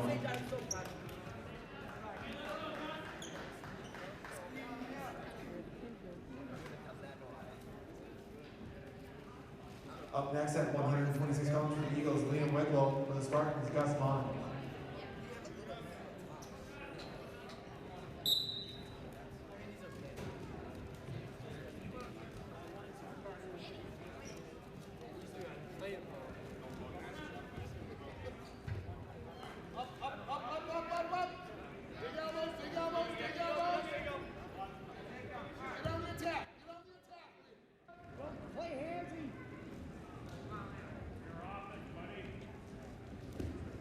Good sprawl here, good sprawl here.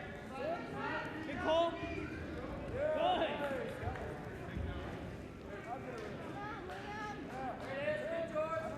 Big jerk here.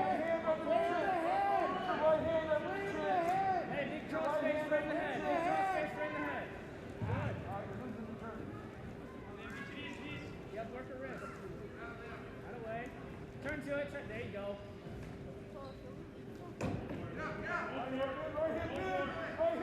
Nice, settle. Readjust. You can post that wrist if you want to. Post that wrist if you want to. Head to the side. Head to the side.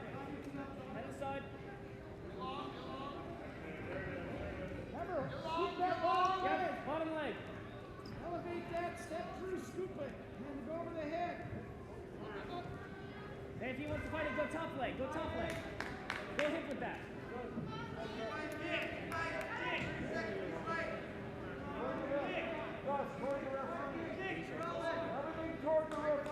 Look.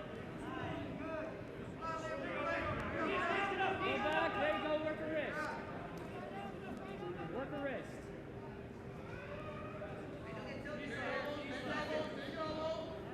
Good work, Gus. Good work, Gus.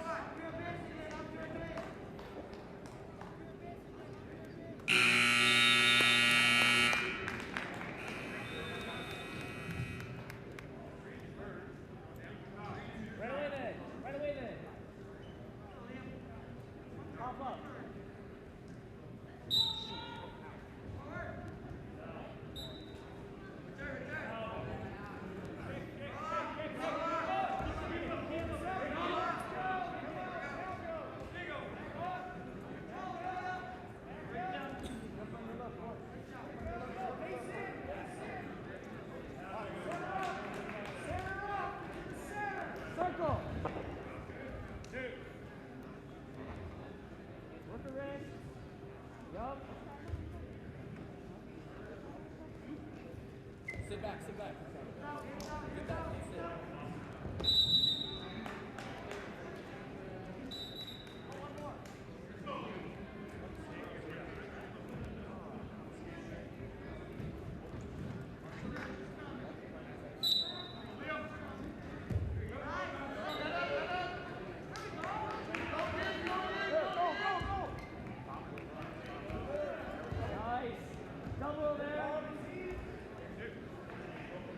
Get a tilt here. Get it back here. Remember,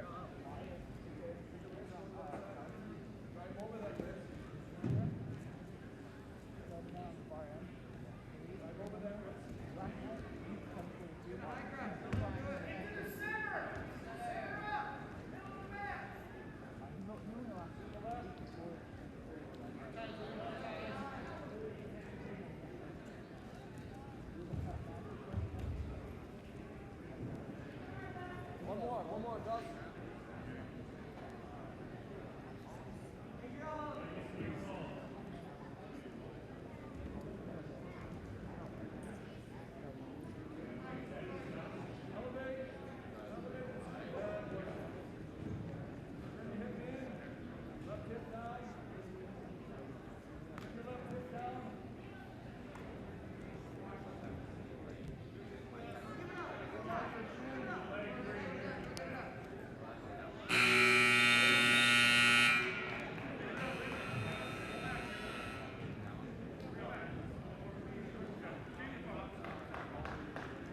Right away, Gus.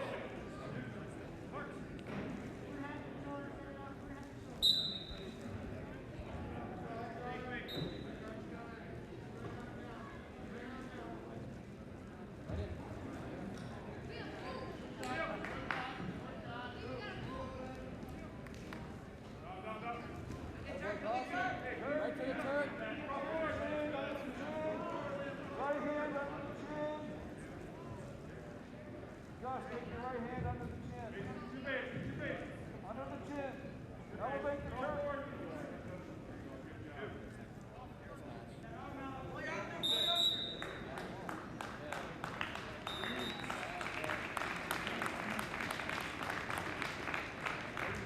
This is at 126 pounds, Spartans Gus Long over the Eagles in the middle. Come on, Wally.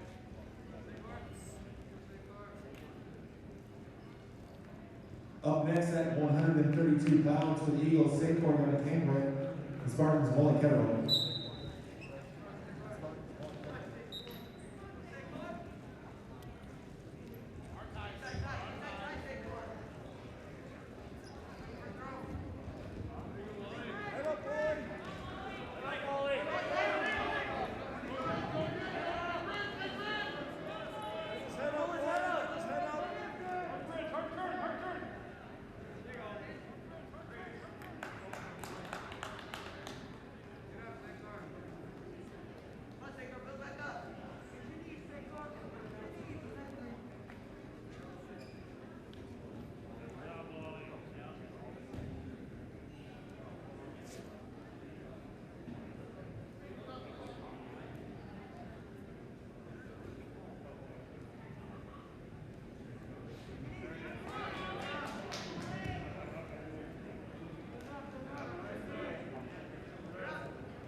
shot.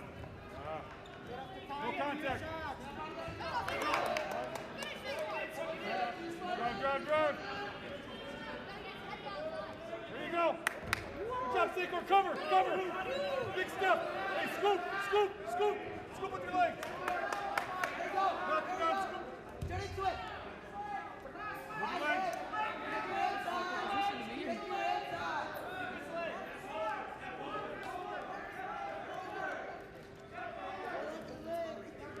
Okay, get that leg free.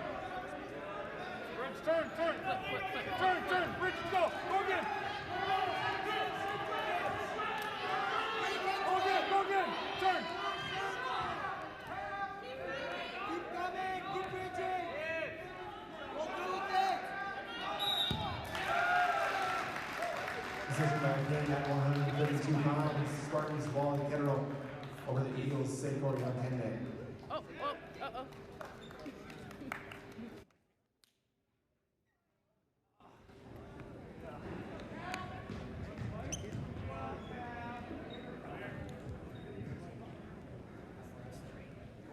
Up next at 138 pounds for the Eagles, Sawyer Free. For the Spartans, Cal Bradley.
Decision by opinion at 138 pounds, Eagles Sawyer free, and the Spartans, Colorado.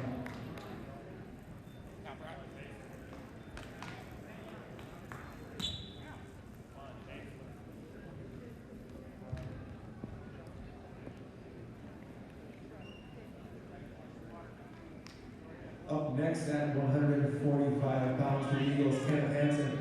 For the Spartans, Chase Hansen.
Spartans. Chase Hansen over the Eagles. Kenny Hansen.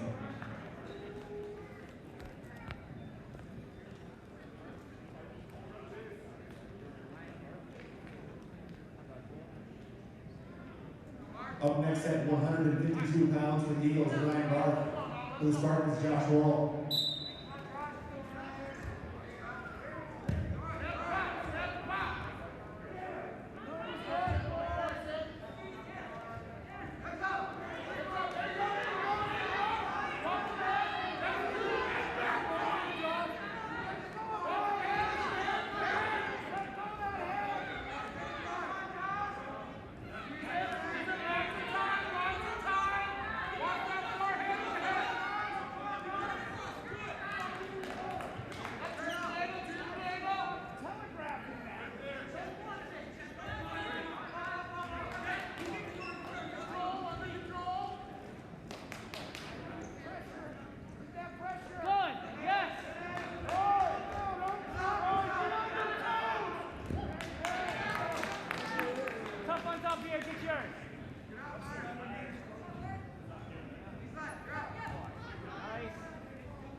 Decision ranking at 152 pounds, Eagles Ryan Barth and the Spartans, Josh Worrell.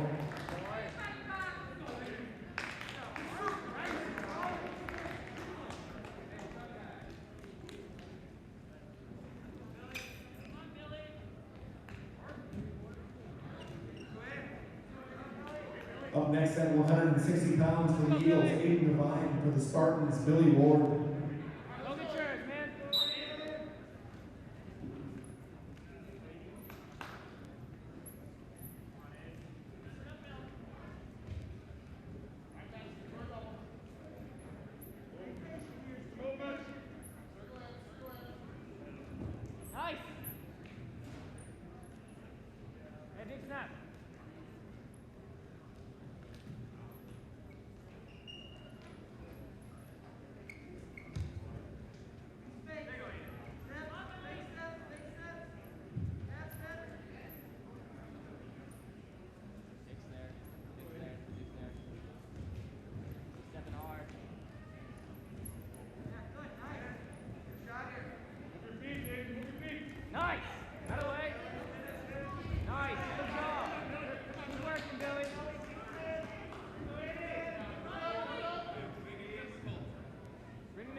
here.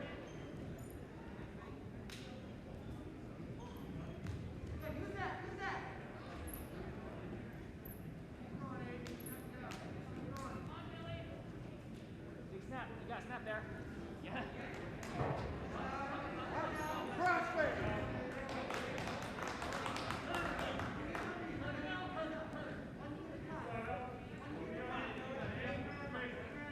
Tough on top here, Billy. Good job. Let's go.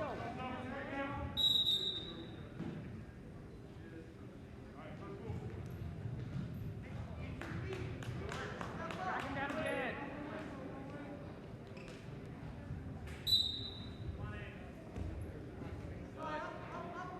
Wrists.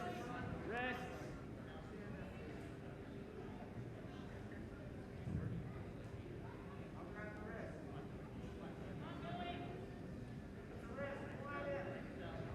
Nice.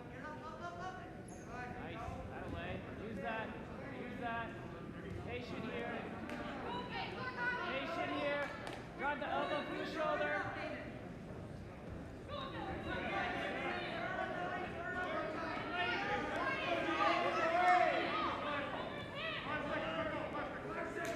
you're good.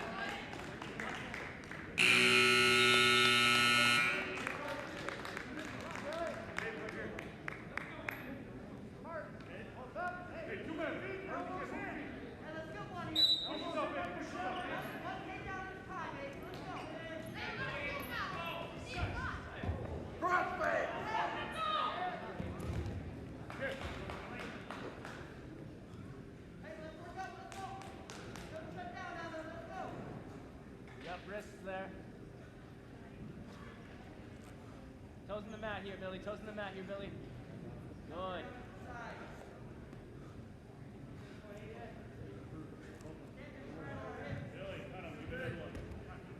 Cut him. Cut him. Cut him. Cut him. Cut him.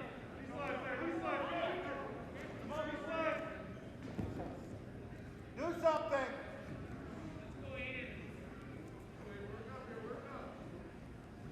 No, he's not going to do it. Look it up. Cut him. Cut him.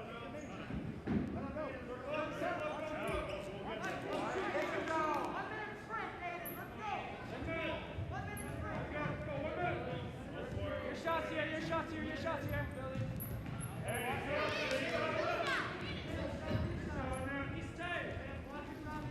Yep, go get it. You're up, Billy. Let him hit, Billy. There it is. Get your one.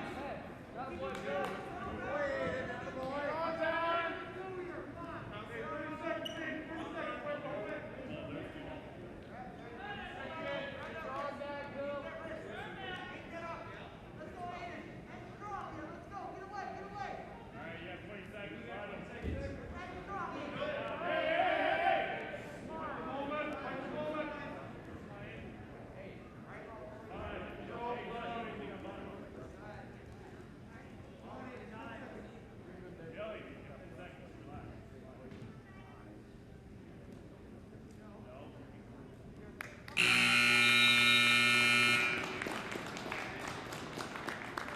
Finally, at 160 pounds, Spartans Billy Ward over the Eagles 8-9.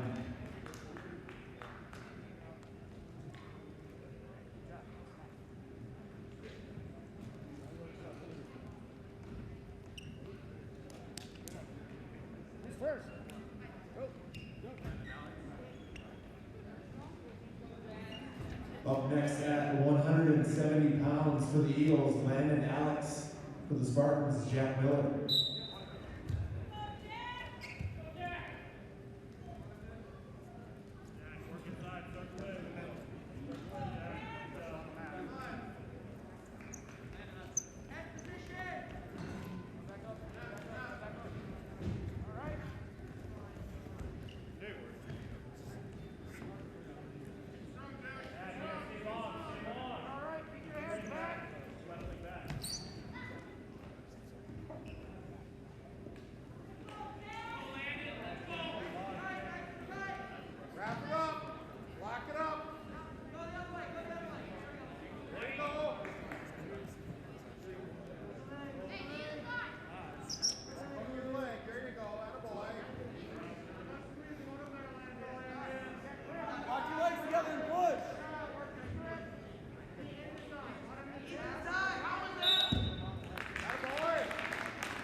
Decision by hitting at 170 pounds, the Eagles Lennon Alex over the Spartans Jack Miller.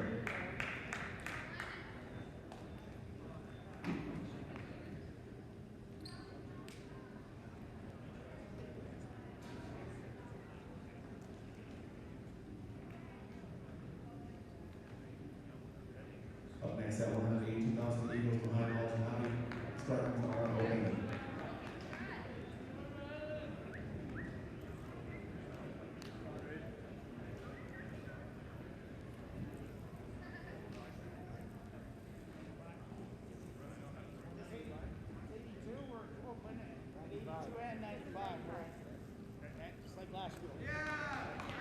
Up next at 195 pounds, the Eagles Spartans are open.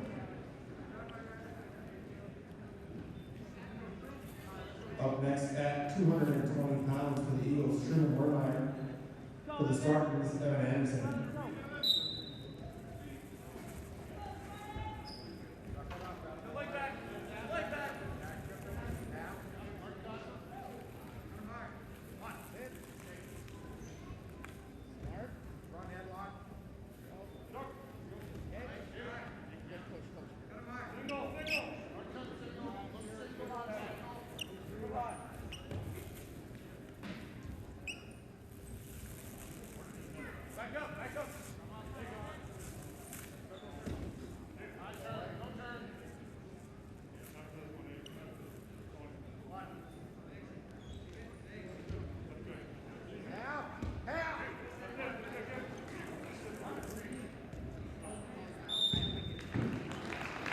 Decision by Cash, 120 pounds, the Eagles, Truman Wermeyer over the Spartans, Evan Anderson.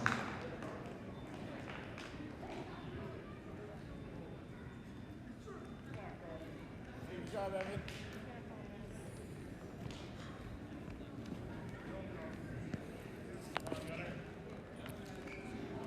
Up next at 285 pounds for the Eagles, Dylan Carlquist.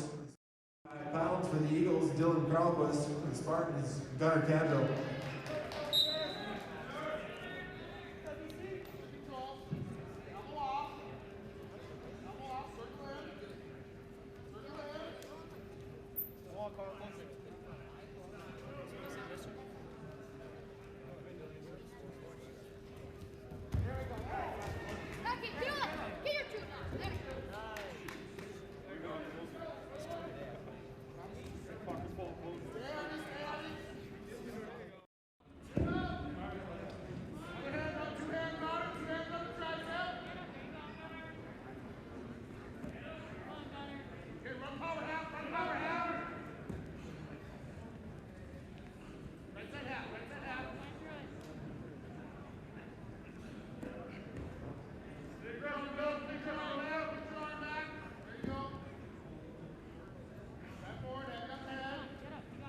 Work, Gunner.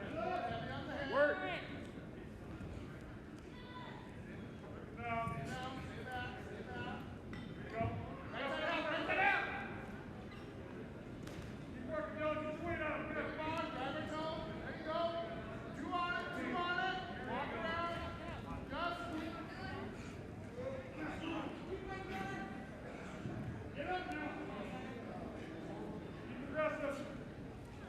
Shoot ahead! Shoot ahead!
Up next at 106 pounds for the Eagles, Abby Miller, and the Spartans, Connor Johnson.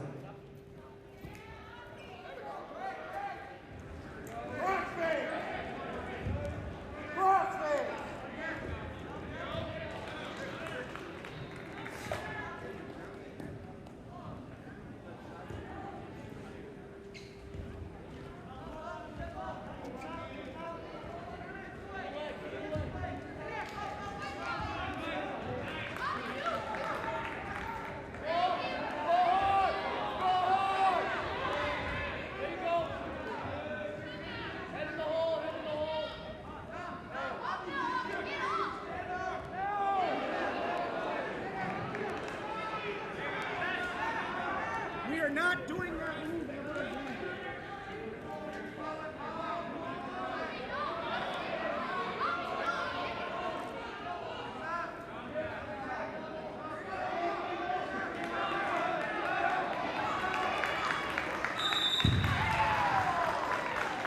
Decision by Canada, 106 pounds, Eagles, Abby Miller, and the Spartans, Connor Johnson.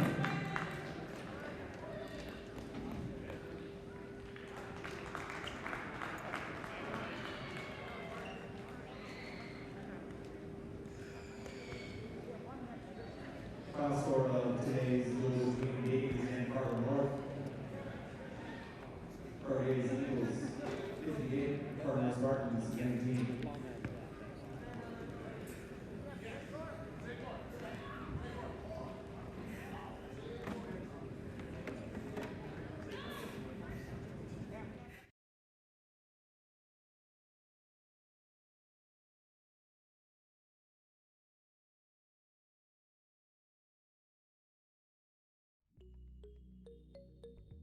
I want to perform so I can teach my friends how to play the guitar.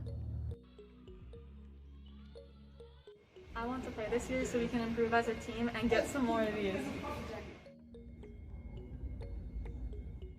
I want to learn so I can expand my career opportunities.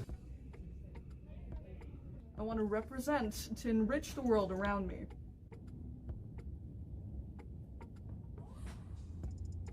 Mask up. Mask up. Mask up. Mask up.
I love working about Marvin. I'm always given an opportunity to learn new things.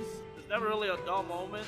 When my buddies from out of town ask me where I work, I love to share it. There's always opportunities. You can always move up. Come in here willing to learn, and if you're willing to do that, you can go anywhere. The people here is what makes the workplace enjoyable. It's a great place to work. They have a great benefit package, and as I've been here even for a few years, I've seen that package being adjusted and tailored to try to meet our needs better.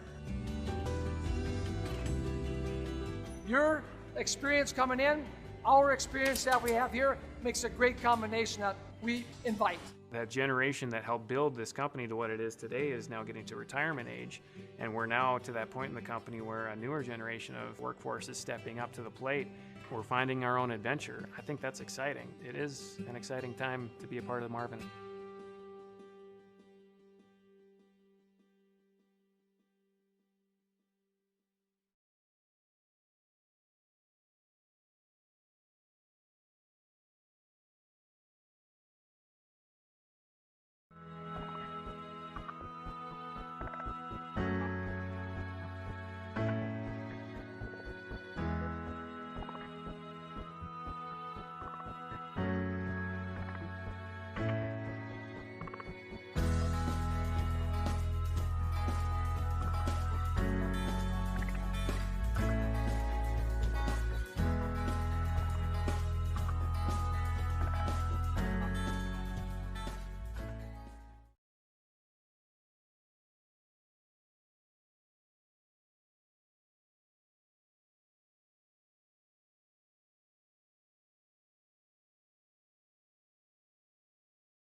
So welcome back to Cheyenne High.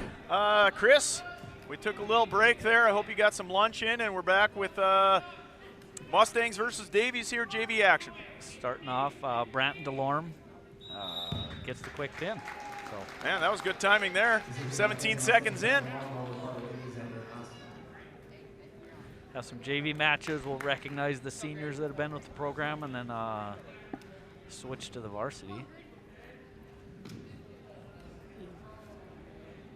You know, Chris, you did talk about the importance of these JV matches, kind of developing, you know, the skills through these opportunities. These are really important for these kids and finding a way. And, you know, this is probably for some of these kids one of the biggest crowds they've been in front of because they haven't had an opportunity all year to be in front of a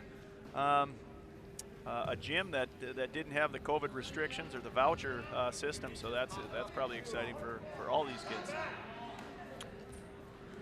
Graydon Delorme is up now. If it sounds familiar, his brother just wrestled. So Graydon Delorme, he says he would call himself Grady Bear on the professional wrestling circuit. His spirit animal is a lion. All right, that fits the bill. That's right? You know, that's a lot of these kids. I was confused by their spirit animal. Good work, Graydon.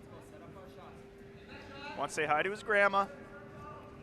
And his goal is to wrestle varsity. So Graydon, keep working, man. You'll be there. Ooh. 56 seconds left in the first. There's your first points. 2-0 now, Davies. Ooh. Oh, Graydon, fight that off. He's on the back now, so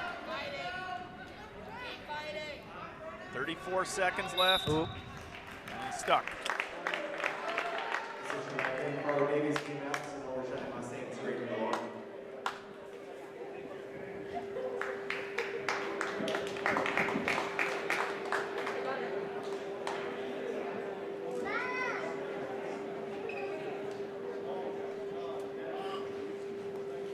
Tell me a little bit, Chris, these triangulars.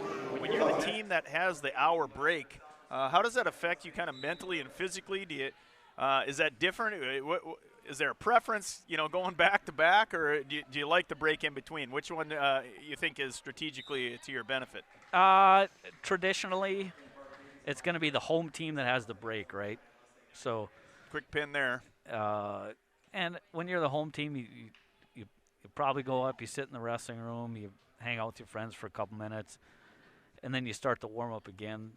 Is there an advantage to either one? I don't know. I mean, once you've been, every team has been in the home and away situation, so sure. You, hopefully as a competitor and the coaches are telling the kids, don't go eat 6 slices of pizza and drink a half gallon of milk. So you learn, and it's a lot like a tournament, right? You wrestle a match, and you got an hour and a half break or something, then you wrestle another match. So. And these kids are obviously, you know, growing up in youth wrestling. They've most of these kids have had that experience. So. Yep. You know, remembering all the time they're 15, 16, 17-year-old kids. So, how you manage your time, and you know, the kid that's cutting weight is probably looking at his lunchbox going, dude, I want to eat all that. Just the cold sweats, just saying to yourself, man, I need it now. So and you're learning, right? This probably in a normal year you'd have 2 triangulars and several dual meets and then day-long tournaments. This year it's, you know, this is the best competition format because you're limited on the number of days, but you're trying to get as many matches in that day as you can. So.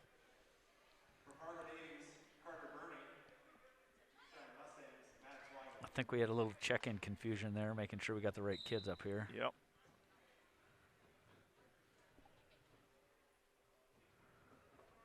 Oh.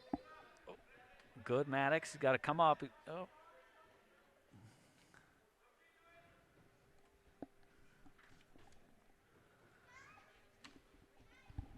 He's going to want to fight to get his arm back here. in a tough spot. Oof. Fall for Davies there.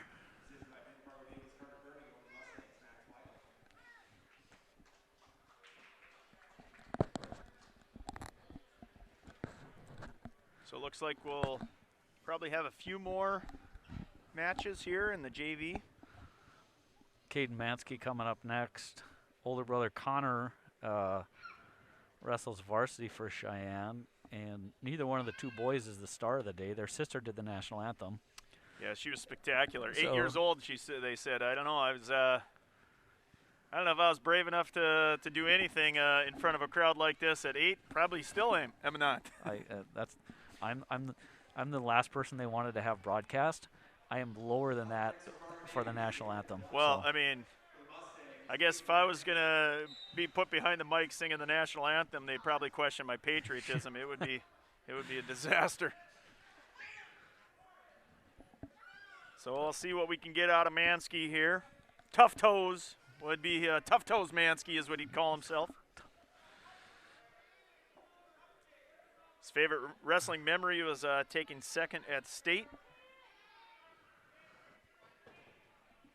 He's going to want to fight his arm, his left arm. Oh, okay. Another.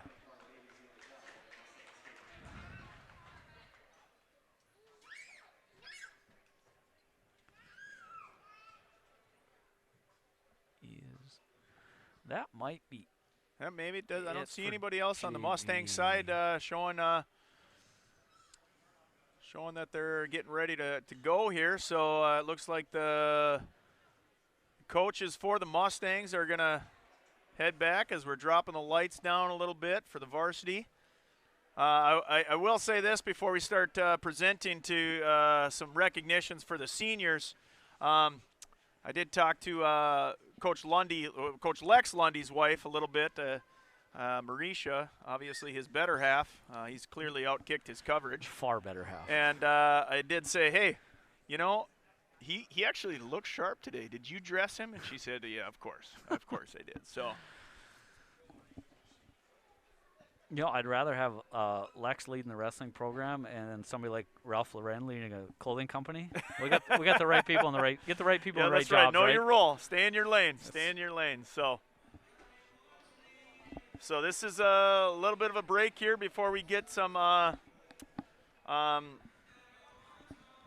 recognition for our seniors. So I'm going to take an opportunity to recognize a couple of sponsors that we have. First is Bell Bank Mortgage. Bell Bank Mortgage is proud to support West Fargo Cheyenne sports, whether you're in the classroom, at home, or both. We hope you're inspired this year to push yourself beyond what you ever even imagined. And never stop learning. Go Mustangs. Bell Bank Mortgage, equal housing lender. So got to thank these sponsors. You know, they help make this broadcast happen. We do have some student help today that I want to recognize too. So Alyssa Trailer, she's our student producer today. She's the one flipping the cameras for us and getting kind of up in the action there, making sure you guys have an updated score at home and can see a good scoreboard. And we have a couple of students from the National Honor Society helping on the cameras too. So we'll get them some recognition in a second as we see the Mustangs come out here for their warm-up. As a parent, I would be remiss not to thank Aaron and his crew and the school district for doing this. The kids love the exposure. The fans, I get lots of feedback there. Thankful for the opportunity to be able to watch this, even though they're not here. So kudos to you guys too. I appreciate that. Appreciate it. And thanks to Chris. I called him Chris Fink. I guess he doesn't go by Fink. He actually goes by his real last name, Chris Zink, the metal. But I said, you know, I don't know if your parents got this right or not. You look like a Fink to me. I'm not even sure what that means, but it makes sense in my head. No, but I certainly appreciate having you on the call, your knowledge, experience, your knowledge of the boys, your knowledge of the program, your knowledge of the sport. You know, that definitely helps us out. So appreciate your time. Future plans undecided in college and wants to pursue a future in chiropractic services. Kelsey has enjoyed being a part of the Cheyenne wrestling team. So now we're getting some senior recognitions. She's grown fond of the sport and the friends she has made on the team. Eloy Flores.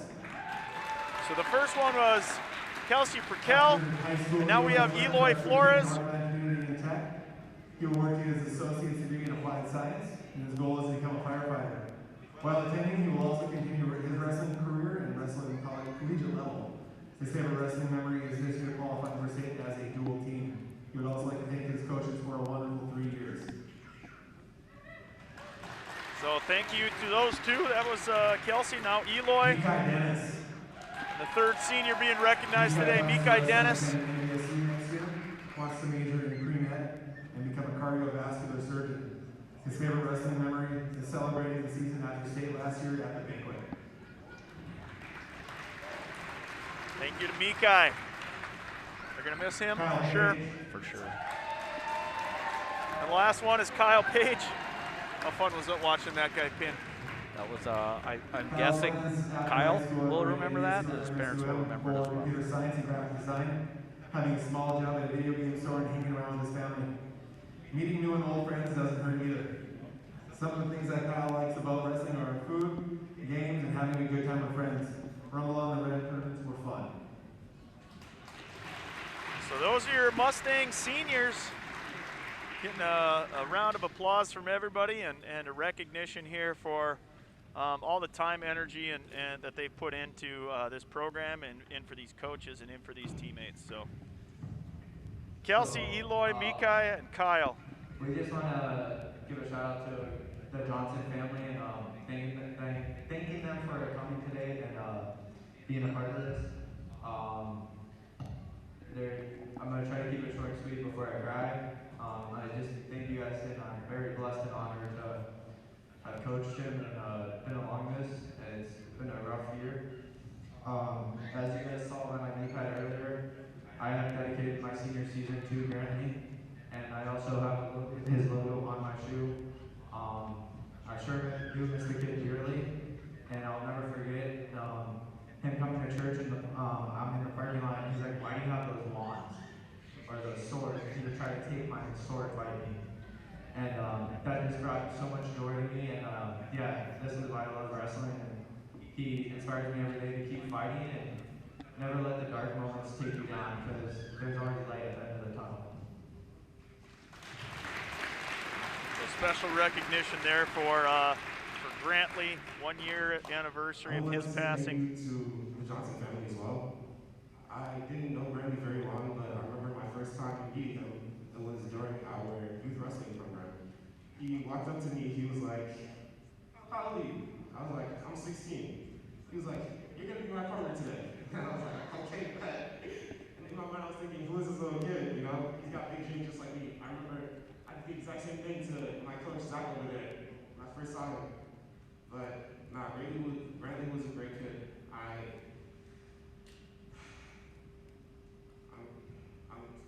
I'm very grateful to have met him. I would like to say thank you to Leah. I know she thanked me earlier today for what I did for him, but I'd like to tell her thank you for what he did for me, because him being up there, it inspired me to do better as well. It pushed me to do good not only on the mat but in school as well, and I would just like to say thank you.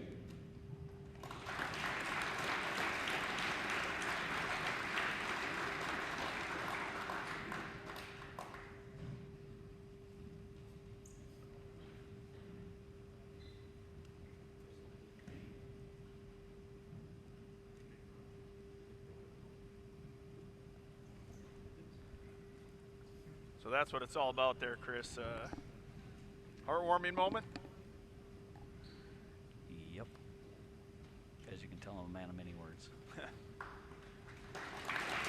That's the situation. It's hard to see a round of applause there from the Mustang faithful, and some hugs out to the parents.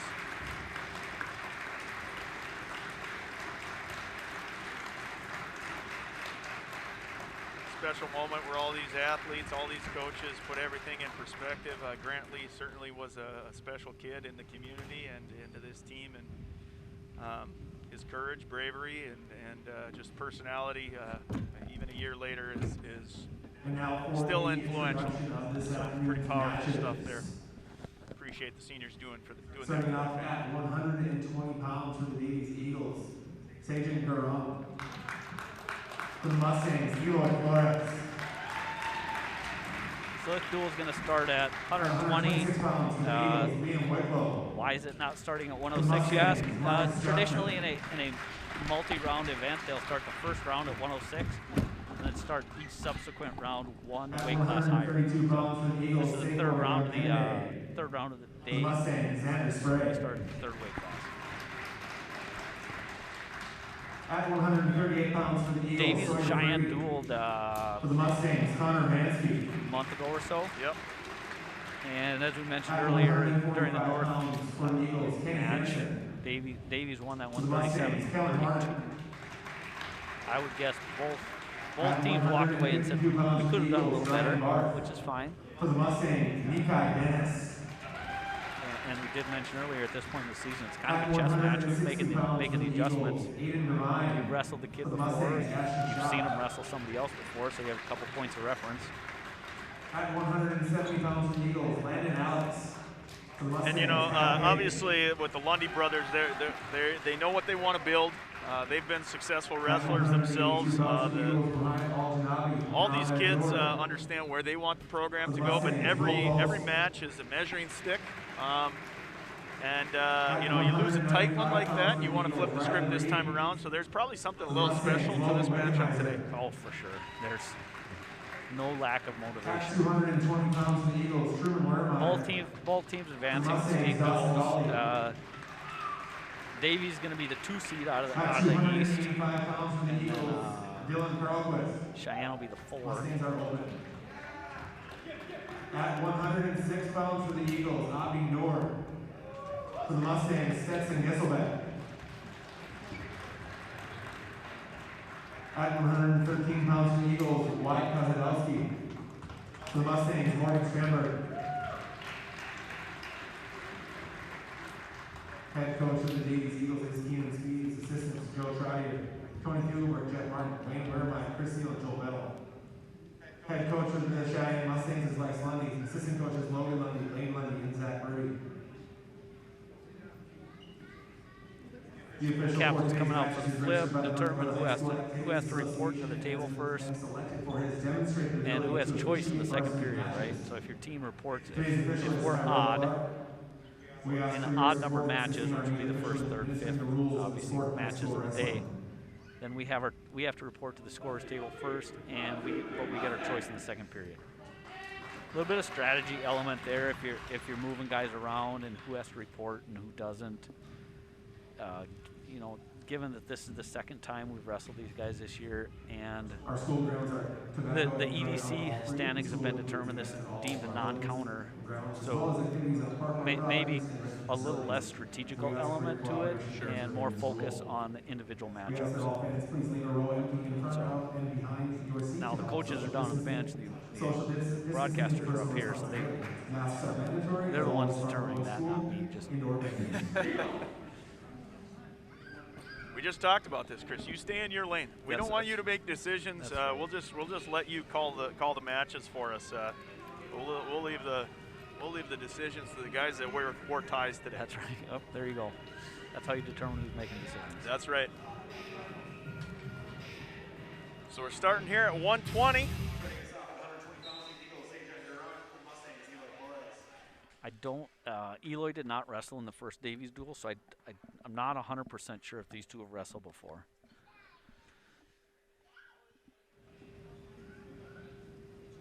I did mention this about Eloy, obviously in the North match. There, he said his inspiration is Grantley Johnson. So. Obviously, again, kind of a tip of the hat to what he's done to inspire this community and these kids. That was a special moment. Let's see if we can make it happen here in the match, and let's get the better of Davies this time. So good single leg, good finish. 2-0. Talked about in the North duel when Mikai was wrestling how sometimes you get to the leg and it's a battle, right? You're battling. You got to pick the guy up. You got to, he's got a whizzer and you're fighting. That was a good. He had him out of position. He took the shot and it was a clean finish. So much easier when you get to the leg that way.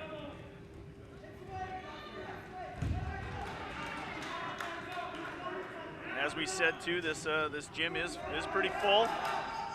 It's nice to see fans and supporting. So we're going to get a little bit more volume today. Hopefully hopefully the boys can feed off of that. Use it to our advantage. Get his leg out there. He's got a cradle locked up, but he's got to get his leg free. 15 to go. Imperative that he holds him down right here.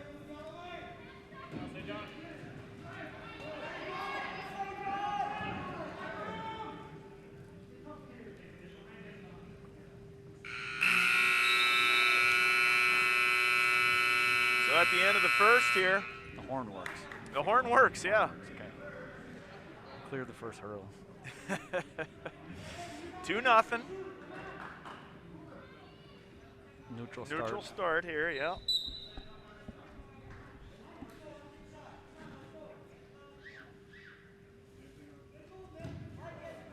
Floy Flores. Floy Flores is what he'd wanted to call himself. And he says, if you were, I asked him, hey, what's your finishing move? He said, just to put them on their back. Okay. I don't need a name, just to put them on their back. So let's see if Floy Flores can get her done here. It's become a tradition at the end of the year. The team gets state tournament T-shirts, and the coaches pick nicknames for the wrestlers. Oh, good bear hug. Yeah, there you go. Finish the deal here.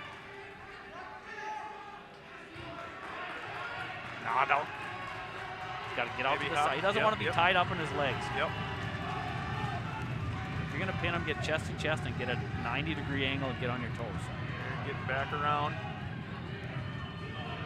Anyway, the minute left here. Coaches pick nicknames for the kids, but then the kids get to pick nicknames for the coaches too. So that's good. That's a good trade-off. I don't know if I'd give that kind of control to a 16-year-old kid that I've been conditioning in the wrestling room all year long. I think there is a little bit of censoring, so there would have to be, I would think. He needs his left step up big towards his head with his left leg. There, now sink your hips. There you go. There it is. There it is. So good start here.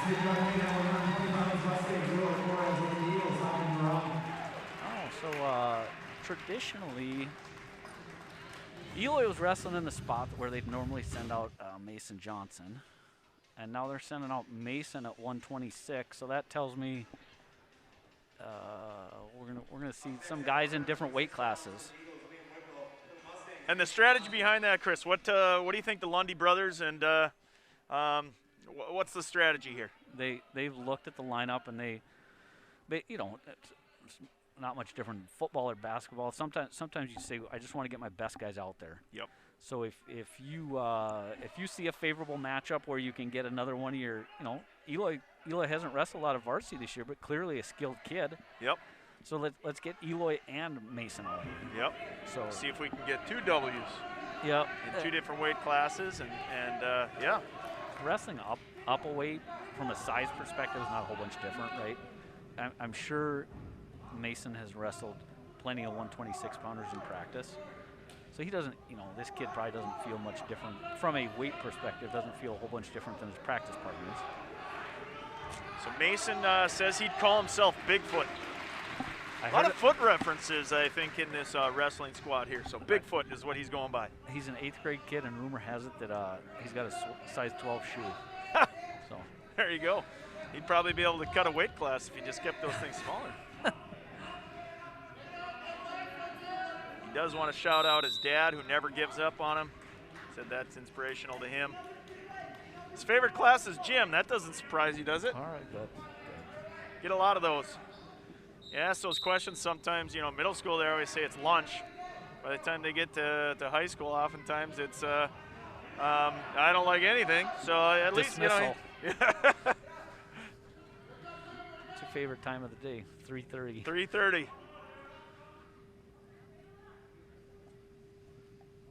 So sitting here 2-2 here, 27 seconds to go in the first. What do you see from this first period here that the Mason's doing well, and what's he going to have to do to finish this match out? Oh, he's got good pressure on him. He's obviously Mason is a tall kid, and he's going to try and grind him out here for a little while. He's good on top, so he's going to work to tire him out and stay on top this period. Let's work where we're best. So 4 seconds left in the first. That should do it here.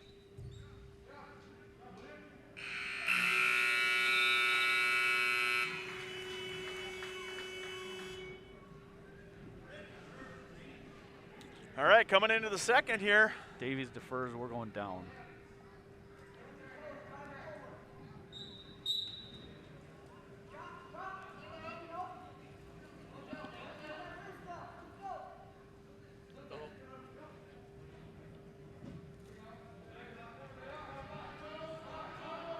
Davies got good forward pressure. He's trying to flatten Mason out. Mason's going to want to get back pressure back into him. Head and shoulder. You see his head scraping on the mat. That's not where he wants to be.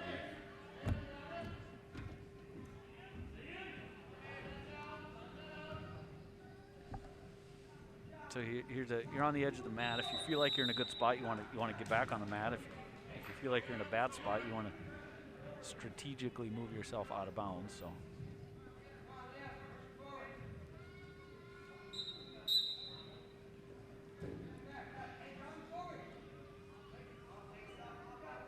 Mason's going to want to get hand control and come up. Minute 15. Now go. Look, he's trying to get to a sit-out position, which, there you go. Nice switch. There, that's minute left here. 4-2 now. Now he's going to want to grind on him a little bit. Yep.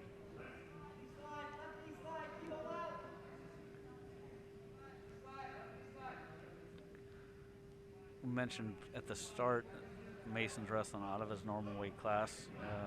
Likely we're moving some guys around, and from the coach's perspective, they're just analyzing the matchups. Really, you're not going to know until it's over. Yep. So, did it work or not? I'll let you know in an hour. Yep.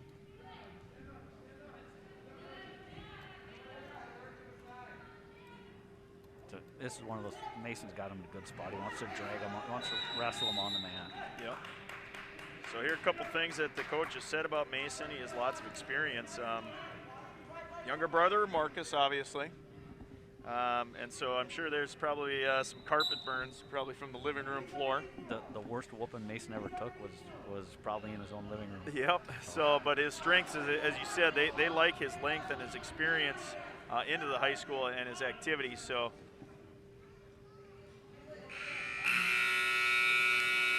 Size 12 shoes, he's probably going to keep getting longer. Yeah, he's not a 120 or 126 pounder the rest of his life, that's for sure. Oh, Davies took top. So 4-2 going into the third here. Kind of surprising they got reversed both periods. But they know their kid better than me, so.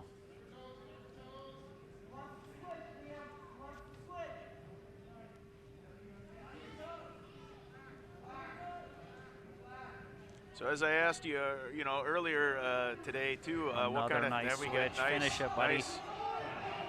Go to 2 legs. There you go. Attaboy. Now 6-2.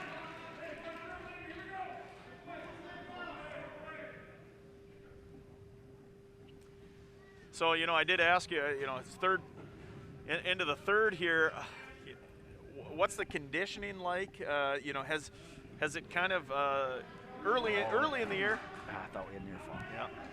Early in the year, you probably there might be some advantages. Certain kids, obviously, maybe doing some off-season stuff that gets. But is there more equity at this part of the season where you have kids kind of in the wrestling room long enough, or are there still those kids that just have that extra oomph in the third? Well, did the kid do the extra work all season, right? It's probably right. the I guess that's the question. And in a format like this, Davies weighed in. Everybody weighed in at the same time this morning, and Davies had, you know, basically their time after weigh-in, they were off because we were wrestling north. Right. How does a kid manage his diet? And you know, is this their normal weight class where they're used to this? There were some kids that wrestled down a weight class earlier today. So if that was their first time making that weight and then wrestling immediately after, you might see some, and that perception-wise, you'll see that as conditioning, but those are a couple things that play into it. Right. And some of that even just could be mental, too. 100%. You're getting your butt whooped, you probably don't feel as good a shape as you That's should. right. 15 seconds to go here, 6-2. Well in control. It looks like he'll be able to finish this one out. Everybody feels like Superman when they're up by 10. Yeah. Oh, good job. Almost there. Almost there. 9-2. It's not enough. 8-2. Not a major. Nope. Good job, Mason. He gave up the first takedown of the match and scored the next 8 without giving up a point. So, way to go. So Mustangs up 9-0 now. From a mental approach, once you see the score go one direction or the other, does that affect you as a wrestler, or are you mostly focused so much on your match and how that plays out that sometimes you kind of forget how that all plays out team-wise? No, it's, you know, there's only one kid from each team out there right now, but there is a team element to it. If you're building momentum and maybe you get a major where you thought you were going to get a decision or a swing match and you get a pin there, that certainly plays into the next couple matches. So tell us who we got at 132 and what we need to be looking for in this match. Well, last match I was guessing that the Mustangs were going to shuffle their lineup around. As usual, I was wrong. Again, we'll leave it to the guys in the ties to make the calls. You just tell us what's happening. 132, Xander Spray. So this is Xander. This is a tight half, minute 20 to go. Two-time state qualifier, Xander is. Aggressive wrestler. He wants to stay on top. Chest to chest here. He's got plenty of time. He's in the middle of the mat. So yeah, 1 minute left there, and then just like that. You said he had plenty of time. He said, I'm good. I'm good. Let me just finish this right now. So good pin there for Xander. I'll take the next 2 seconds and be done with it, he says. You might have wanted more of a show, but Xander said, yeah. I'm good. This is it. This is it. So.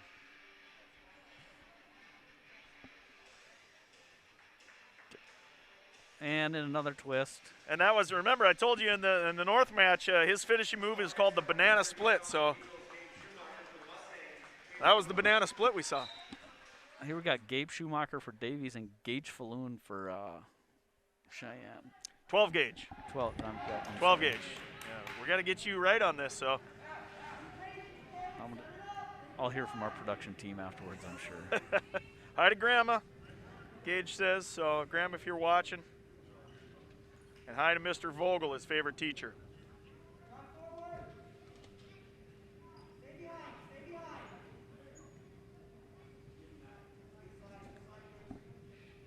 Oh. Gage needs to get hand control back. Davies is working hard on his wrist, doing a good job. Get some hand control back. So down 2-0 here. 1:13 left in the first. I believe he gave up the first takedown, and he wrestled a couple of JV matches against North, and I think he gave up the first takedown on those too. So we're off to a good start. So 1-2 now, point back. Just over a minute.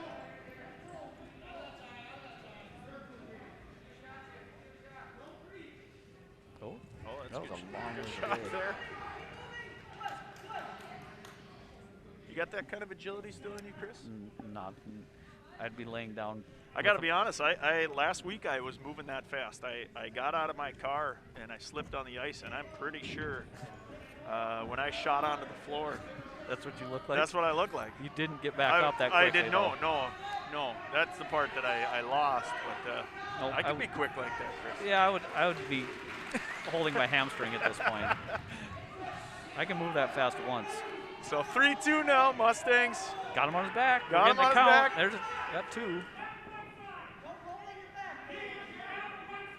Lex imploring him to get. Oh, he's got to get out to the side. Almost rolled him there. Just like I said, he gives up the first takedown. He's got him right where he wants him. Yep. Well, what's he going to call here? I don't know if they're going to say that was in time or not. Come on, man. Discussion, Oh, and he my says gosh. reversal. That was close. Interesting. That was close. I don't know. We might have to pull the instant replay over there. Alyssa, did you get that one on instant replay and catch the horn? That was tight. He's closer than I am. I don't think he gets to look at our instant replay. It's not in the NFL. They don't get to go under the hood. So they're going to say 5-4 Mustangs right now. Into the second. If he saw it, I'm sure he'd agree with us, Aaron. Oh, well, I don't know. I better make sure my wife isn't listening, but I don't think I've ever been wrong before, Chris. Certainly. You too, Certainly huh? not with an official. Oh my gosh, I can't believe he got that. Oh boy. And he got it. Yeah. Got the pin out of that it. was nice. The smartest thing he did was when he had his head, he didn't grab his own hand because it would have been illegal. Yeah. Good call there.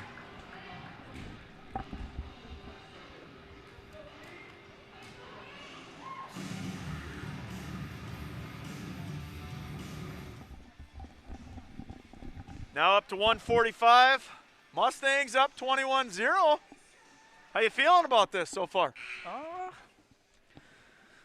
Ask me in an hour.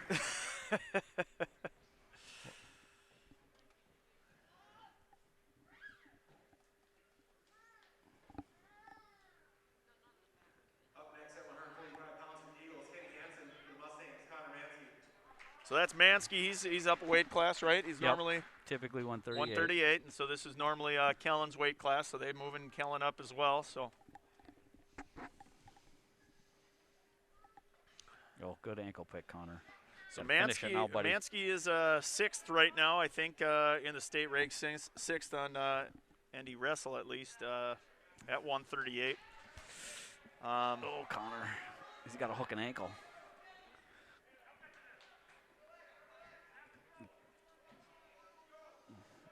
Yep, good job, Connor. That's 2. And I didn't catch who's Davies wrestling in this weight class. I don't know. I missed it too.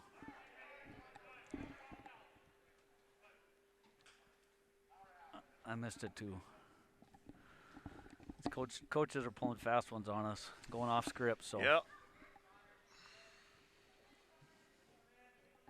Working him on the edge of the mat here, so 54 left in the first. Connor's pulling him on, that boy. He's got a 2-on-1 wrist down there. He wants to stay on the mat. He's in no danger, so let's just keep going here.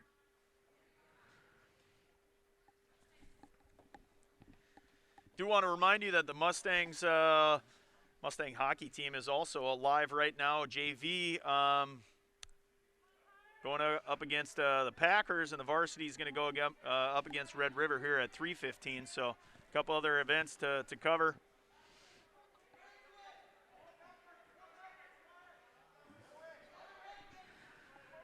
Connor, we might be sweating. We were sweating it, but oh boy, I'm sweating it now. Come on, Connor, hold on to that leg. Short time, hold on to the leg, buddy. He's got 1 second.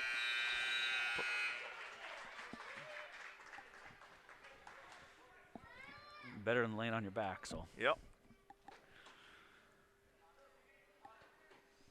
So 2-1 going into the second here. Davies says, gonna go down.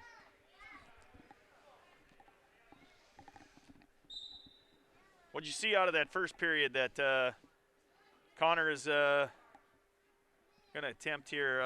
What's he like in this matchup? He gives me a heart attack once a match.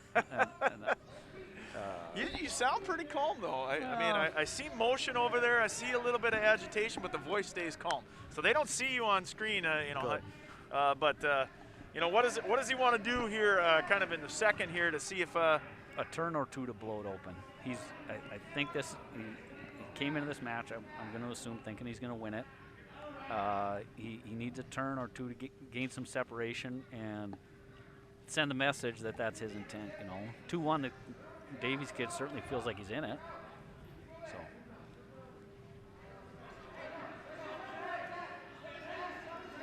Connor's holding on the leg here. Ideally looking for a stalemate. There you go. Get a fresh start in the middle. 1:04 to go. Connor leads 2-1.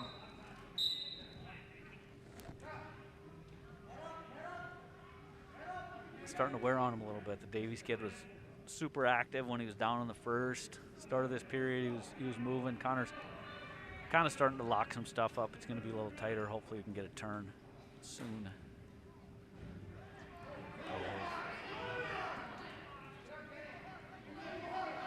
Oh, yep, this looks good. Where's the count? 35 seconds to go here. Under 30 fall. now. So there's one of the turns we were looking for. Connor up 4-1 now. He wants to stay down on that leg. 18 seconds, holding on to that long. Attaboy. Come on. Let's That'll finish do. on top That'll here. Towards him, into him, Connor. Attaboy. So under 10 here now. So now third period, it's going to be Connor's choice. What's Lex got him? Top or neutral, he says. Connor picks top. He's been on top for most of the match, so that's, you know, a lot of times you'll say, oh, just feel what you're feeling comfortable with. What? Yeah, and you know, oh, you should pick down and get an escape point. Well, he's been on top the whole match. Yep. You never know what this guy's got on top, so at the end of the day, you want to win, and if you get into a sticky spot where this guy's got a good turn or something, you might be in trouble. But so he chose top. He wants to push across his hips right now. Oh, he's got a cradle. There it is. There it is. Minute 30. There it is. That's a nice cradle there. Oh boy, golly. Oh, he slipped out. Now he's going to want to keep his head up and his elbow down right here.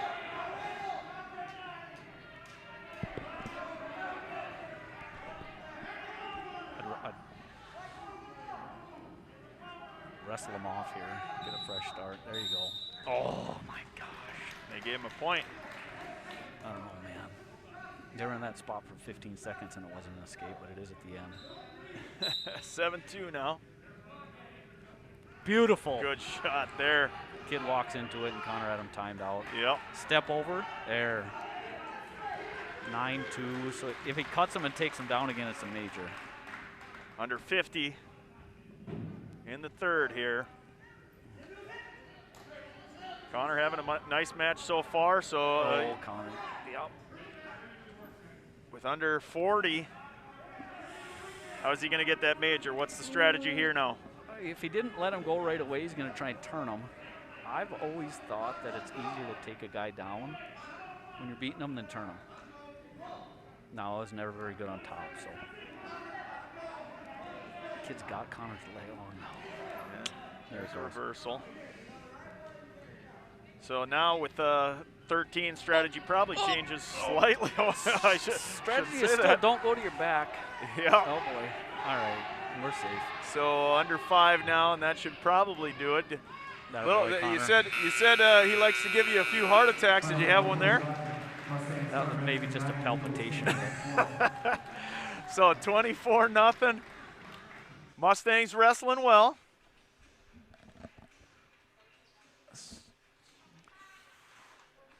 Well, we're going to jump to the 152. You know, last time we called one of these together, Chris, you told me don't blink.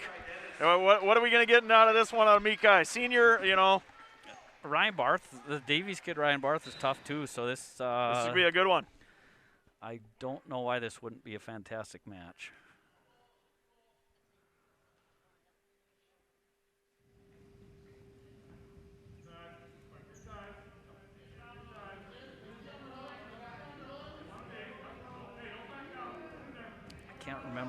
North wrestled in the last duel. Was it Mika maybe? I don't remember. Oh boy, this is not our spot though. He wants to get out of there.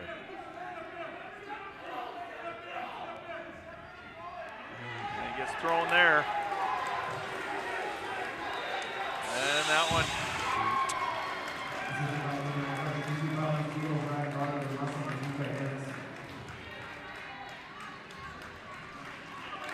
Not the way we wanted that one to be scripted out, but not, nope. 160.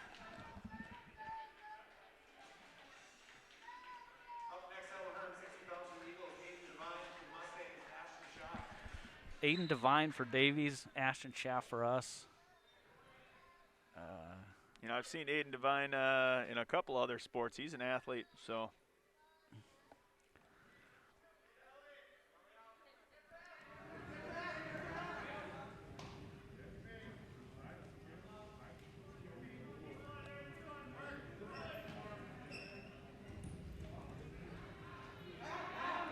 See just the strength in his legs, the way he drives. Yeah, obviously a very athletic kid. Fluid movements.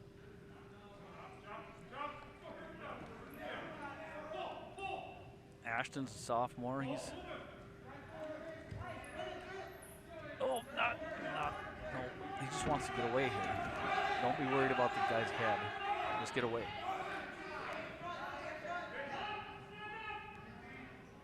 Stand up. Stand up and get your point here on the edge. Yep. You can hear that same call out of the coaching staff.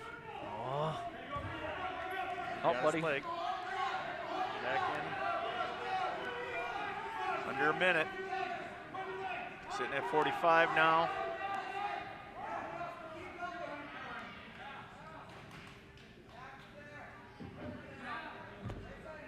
Quick reminder during this match, Bell Bank Mortgage is one of our premier sponsors. At Bell, people come first. No matter where you are, you'll see the Bell difference in your mortgage experience with us. There we got one back.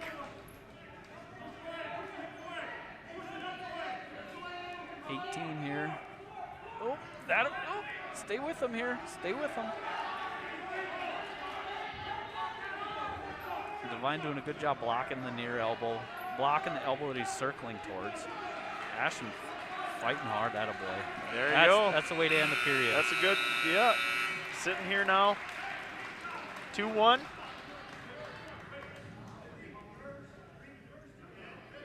We defer Davies.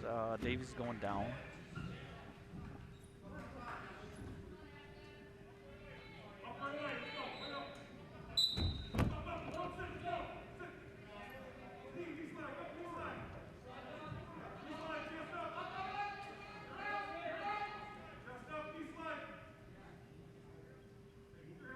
Ashton's got the forward pressure. He's holding him down. 15 in here. Start looking for a turn. Back to the mat. Back to the mat. Ashton did want to thank his coaches today. He said they keep pushing me. You know, it's a different world, obviously, Chris, since when we were young, and it's refreshing to hear kids that say, "I appreciate being pushed." Yeah. And so, Ashton, we appreciate you that you like being pushed. You love a kid that's open to coaching, right? Yep. And part of coaching is sometimes being hard on a kid and holding them accountable. I would guess Ashton has zero issues with that. 5-1 now. Davies up under a minute in the second.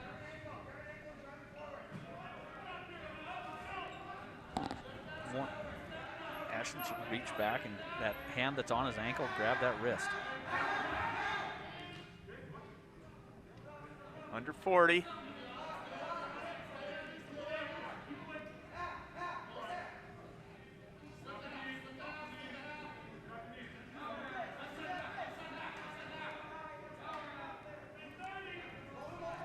Finished first period getting away. Be a great end of this period too. Start the third down 5-2 instead of 5-1.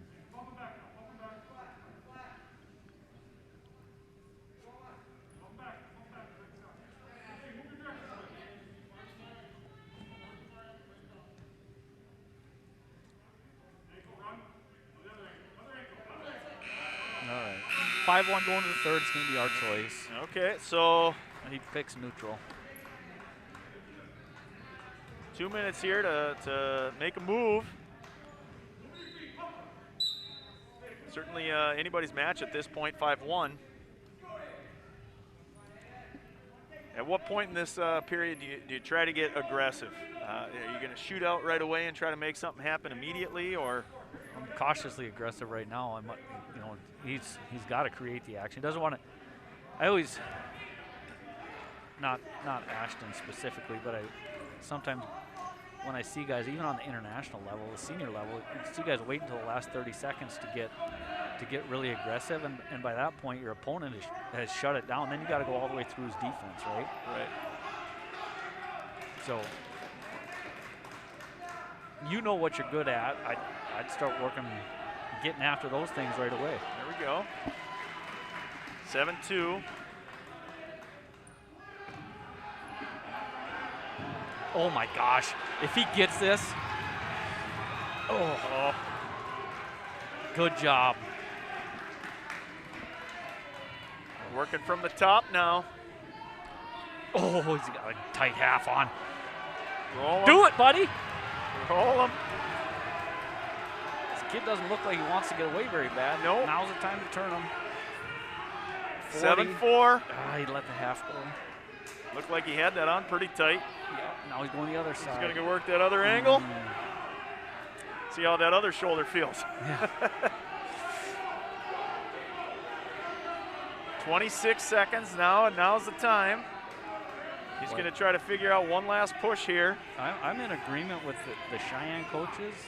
They're imploring the ref for a stall call. Didn't get it. I don't know. It's 8-4, and now we're under 10. So whatever it is, it's got to be right now.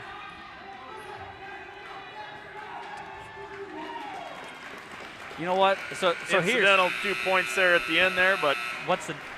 He wrestled the way he should have. He was going for it at the end. He was going for the big move.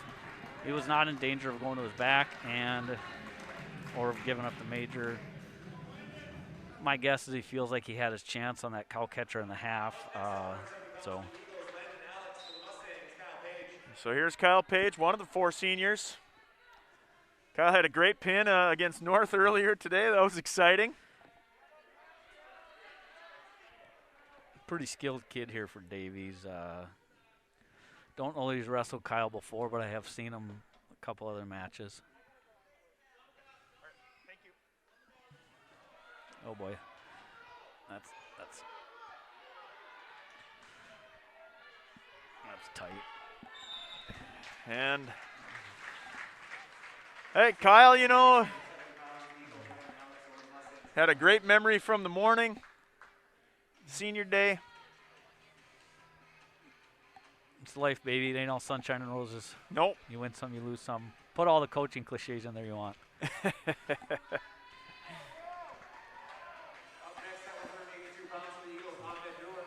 182 here. Will Post has come a long way this year. So what is it that you've seen out of Will that is kind of the growth measure? If you're wrestling an Olympic champion, you're gonna be in a lot of spots that you don't know what to do, right? So a kid like Will, he's got a couple years experience, but in those situations where it could go either way, he's learning how to turn his body and what to do. And sometimes it's just how you flip your hips, and you know, these spots, we call them a 50-50 ball in football. Yep. You just throw it up to the receiver. These 50-50 spots, Will's learning what to do in them. So a lot of times that's going to translate from, you know, you giving up 2 or 5 points to you getting 2 or 5 points. Right. So Will said his favorite teacher is Mrs. Helvig, but I don't know, maybe this was a mistake and he meant something else on his phone, but he called himself Snooze. So maybe he just wanted to go back to bed when I asked him to fill that out, or word on the street is that he missed a couple of morning weightlifting sessions. That might be the reason they call him Snooze. When they're assigning nicknames, I believe the coach is a shot fired there on. Shot fired. We would like to see you here on time. So we'll see if that's Snooze, the attacks you Snooze want to can have. wake up here. Snap his head 3 or 4 times, not just once. Oh my gosh, we got to.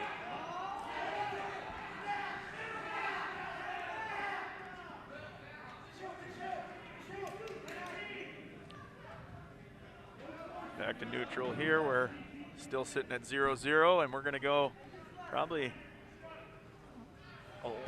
under 5. That's 2. His hands were down. Oh, there we go. And he gave him it. Sometimes I help the officials. You did a nice job there, I think. I don't know if they heard you for sure, but they gave the 2 points. I'm not sure they always want the help either. You know, we're just all here to, out of the goodness of our heart, you know, objective and unbiased, you know. So now 2-0. That was a big one there. That helps closing out a period. You know, do you bring that in with momentum? Do you bring that in with, you know, is it hard to kind of put that to bed? As you know, Davies wrestler is kind of down at the end. And it doesn't. You score right at the end, they don't have a chance to counter. There's no escape point, so there's a 2-point difference instead of a 1-point difference. Oh boy, he's got to stay on top here. Yeah.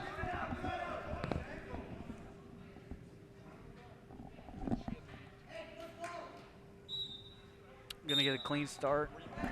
1:20 to go. Wheels up, 2-0. He's on top.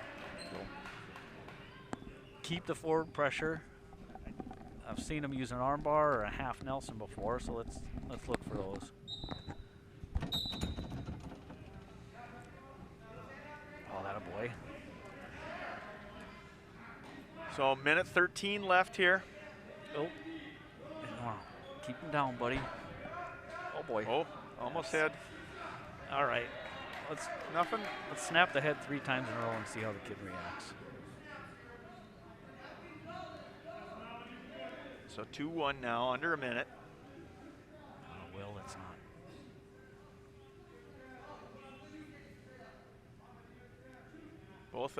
Both wrestlers being really patient here.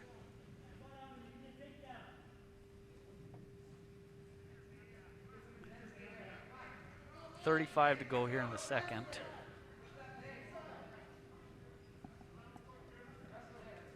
Oh, no. Oh, that's not your spot. Keep that head out. Oh, no. Glad I'm wrong there. It looked a little dicey for a second, but hey, now we're up 4-1. Just like I thought, Coach. You look over, yeah, Coach, I had this one the whole time. Yeah. I don't know what you're worried about.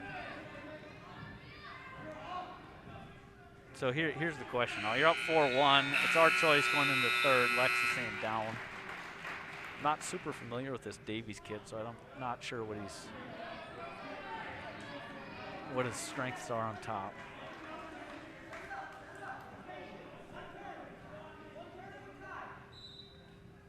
So Chris, give us that a boy. There, just look at that. Good choice, Lex. 2 seconds into that one. Pulled all the way down to the mat. All right. Back out. All right.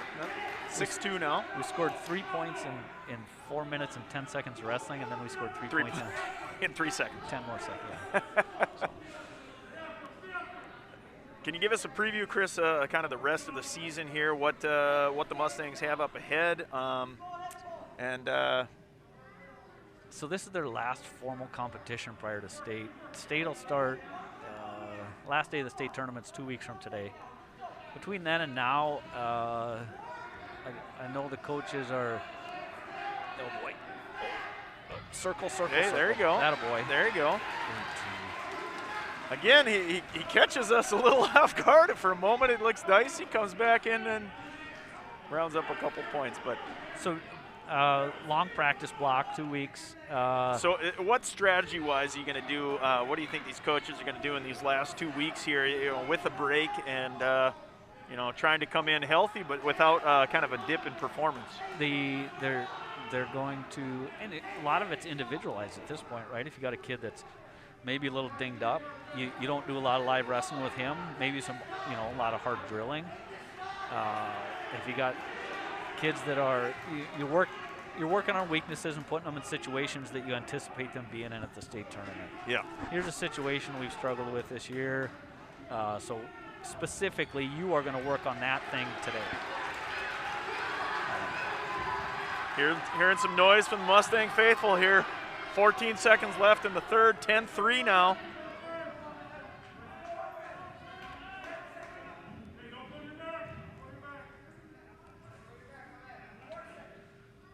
Good job, Will. That'll do it. Oh my gosh, could we have done that 30 seconds sooner? It almost.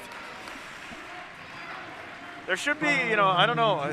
Who gets to write the rules? Can we have a rules committee? Here's my strategy, Chris. Can we just have like a big red buzzer and a coach wants a 30-second extension? One time. Yeah. And you just come out, you slap down. I want 30 extra seconds right now. Each coach gets one time. What do you like that for a rules change? I like it. Why not? All right. It would add, I would assume Lex would use his there, boy. that would have been an interesting wrinkle to that one. So who do we got here? Logan Wickenheiser.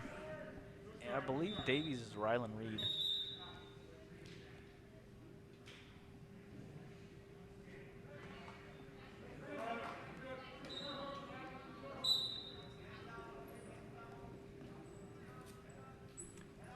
Logan wants to shout out his sister Jazz and her family. Favorite class is Woods. You take Woods growing up? I actually did. Me too. Well, we're not eastern side of the state. I mean, are you consider yourself eastern side of the state? You're mid. Carrington, we always call I guess ourselves when I was a kid, there was Fargo and Grand Forks, and everything west of that was western North Dakota. Yes. Once you got past Castleton, it was not eastern North Dakota anymore. Right. So western North Dakota kids, I think they cared more about whether or not I took Woods class than English or math.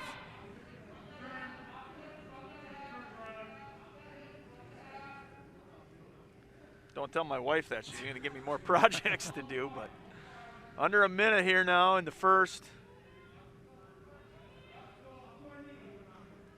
Davies up 6-2. Using takedowns to open up the score a bit. Logan does say he is inspired by his coaches. Shout out to them. How much does it matter when you look up and you see your coaches and the kind of the pedigree that the Lundy family has, and knowing what they have brought to the sport in the area? How much does that impact kind of the desire out of these kids? Well, you spots like this, Logan's in a tough spot right now. You look over and you see your coaches, and they're into it right now, but anybody can be into it on game day. Right. They're into it all the time, and Committed. Logan knows that they care. So when he looks over and he sees that they care, he's fighting harder. So. And there's kind of two things you see from the good coaches, and that's just really any sport. They know when to be calm and they know when to fire their kids up. So yeah, Logan down 6-2 here, but there's still an element to calm to the coaching staff over on the side. You're fine. Hang in there, bud. We talked about the individual training plan. They individually motivating kids too. Oh, Logan. Oh boy. He gets tossed down there. Thought he had him for a second. He did appear for a moment that he was going to have that opportunity. Davies able to get up 8-2 here, minute and a half left in the second.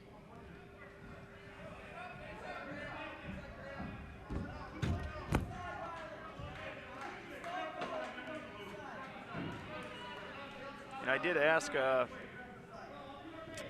all these guys, what's your individual and team goal? That does not look good for us. You gonna keep that arm out? Oh. He gets stuck there. He battled. That's all you can ask from a kid. That's right. So I did ask all these kids, what's your individual and what's your team goal? Does it change now that the Mustangs know they're at the state tournament?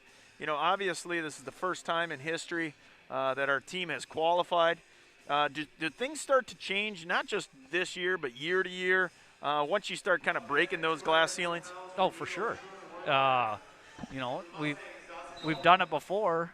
I would guess next year that there's not going to be a sigh of relief when they get into the state tournament. And that's, I think expectations are a good thing. Yeah. You know, it motivates the kids. It's good all summer long, you know. Kids float to the mark you set. You know, if you keep raising that bar, they'll keep meeting that bar. I like it. Keep pushing for that.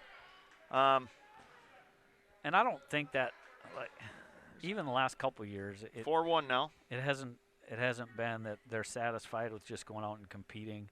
You know, you want to compete hard. You want to be in these matches. You want to compete every situation. You know, Truman Wermeyer was a state champ last year. Yep. And I guarantee you that NDSU committed in football, I believe. Yep. Dawson, you got to go out and compete.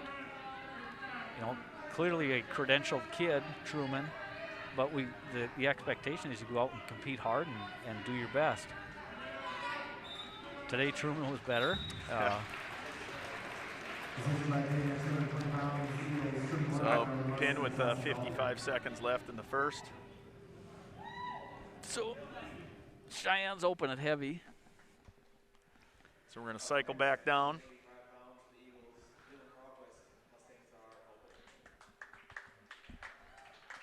I don't know. You appreciate the heavyweight class that they don't have to eat the same way as everybody else? I mean, is there a sense of jealousy out of those bigger kids that they sometimes get to do things a little bit differently than the kids that are looking at saltine crackers and saying, oh, man, is that all I get today? The heavyweight on my high school team always brought breakfast to weigh in, and he'd eat it before he weighed in. So we're now down to the 106. Who we got here? This is the kid that lives in my house. Oh, this is your boy. So. Well, I was going to ask you today, you know, is there an element when you watch your own boy and now you're calling this for us, nerves increase, decrease, and more importantly, do you forgive him when you come to the match? Because I've coached my own kids. I watch them play in high school now. If they didn't make their bed or do something at home, and now I'm watching them do something, there's an extra level of agitation when they do things wrong, right? And here's the hardest part. I was confused. I thought this was this kid's last name was Zink. So, I have an obligation to stay somewhat calm here on the broadcast, but inside I'm not really that calm. So up 2-0 here. Carter's wrestled this kid before several times. If both kids wrestle their best match, I would expect Carter to come out on top. This kid is super capable, so if Carter were to make a mistake or something. So I saw your boy on the ND Wrestle site was ranked 3rd in the state right now. Let's see here, Valley City and Devil's Lake both have wrestlers from the east ahead of him ranking, so it'll be interesting once that crossover happens. Yep, wrestled Coy Griebel from Valley City and Will Springer from Devil's Lake, and there's a reason Carter's 3rd at the moment. So, did get some near fall there.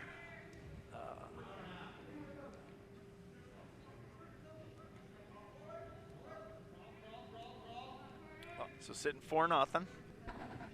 Last time they wrestled, Carter did pin him, but it was a little ways into the match. So with Davies up 33-27 here, how many weight classes we have left? This one and one more. So, down 6. And who are we sitting at after this one? Where? Morgan Strandberg. So we got to win these next 2. We got to win these next 2. We need bonus points in one of them if we don't want to go to criteria. Oh, Carter, you got to get your hands free and switch there. Come up again. No, I got to ask you, Chris. When Carter, I assume you're going to be in the car with him on the drive home. Do you take a moment where you say, I can't, as a dad, I gotta drive home before I start coaching him too, and telling him everything he did wrong? Or there's, I learned very early on that there has to be a cooling off period. Yep. So there was there's a good reversal for 2. Never discuss. I learned that I should not discuss anything in the car ride. Give them some space and let me cool off, because. Now, so I've learned that too with my boys, but I have yet to put it into practice. Right. So you tell me how you've done that, and I'd like to employ the same thing. So Carter with a nice lead here into the second, 1 minute left. I guarantee you he's wanting to stay on top and wanting to get a pin here. Pin puts us in a nice position going into the last one. Be careful. He's got that other.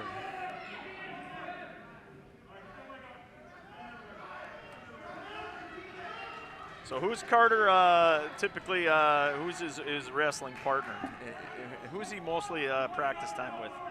Works out a lot with Morgan, Mason Johnson. So I know everybody's obviously in favor of everybody else on a team, but when you got a guy that's your practice partner, is there an extra level of motivation when you're cheering your buddy on because you know that you have like an extra hand in their success? 100%. You know, it's hard. It's hard when you're suffering and you're battling with somebody. It's hard not to feel for them. So 6-0 here going into the third.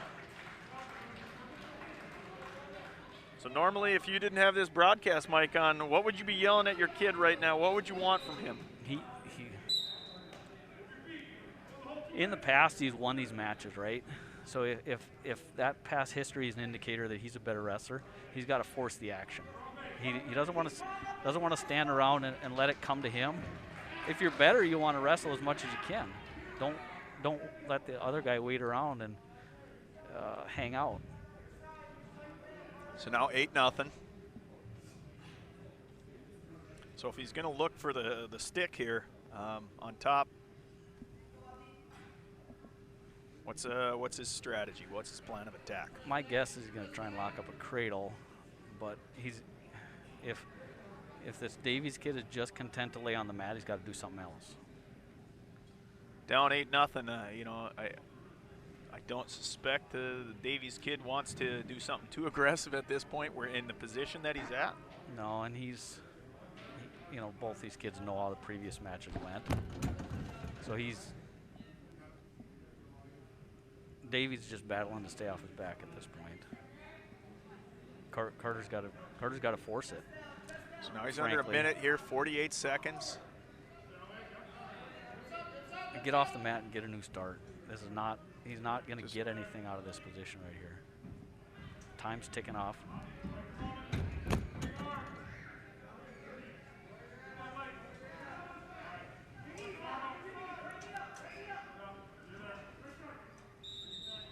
And there he got that. So listen to Dad a little bit, but 25 seconds to go. What's I'm going to try. If I were Carter Zink, I'd run out in front of him and try and hit him with a cow catcher right here.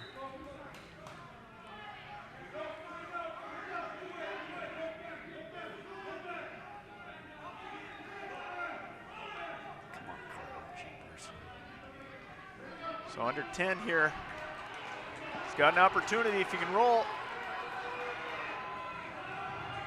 And we got two. There's that red buzzer opportunity I was talking about again. He had it, but it was just maybe a little bit late. Good win there, ends up 10-0. Now the Mustangs down 31-33, so it's going to come down to this one, right? Up next at 113 pounds for the Eagles, Wyatt Kozanowski. For the Mustangs, Morgan Stramberg. Yeah, Morgan staying there.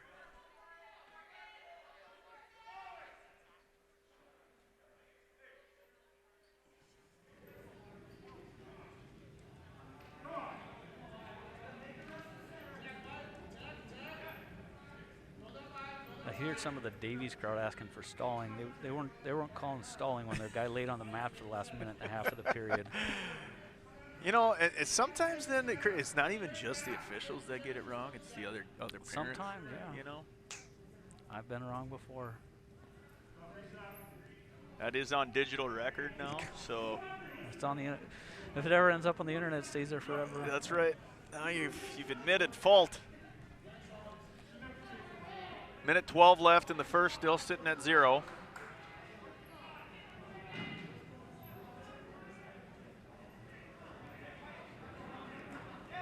No.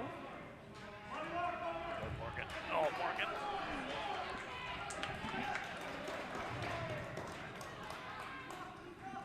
nothing.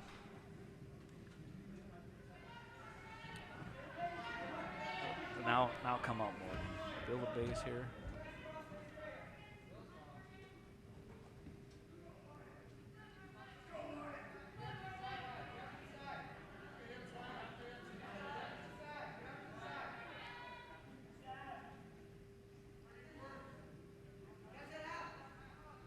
Sitting at 25 seconds left in the first here. Get your wrist free, Morgan. Get your bottom wrist free. Oh.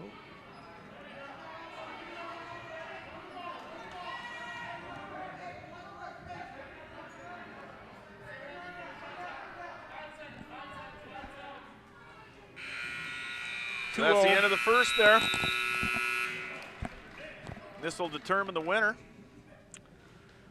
Yup, 31-33.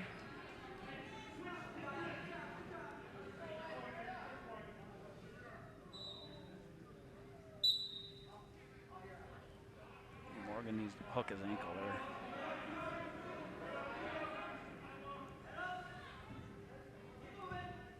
Better. Careful.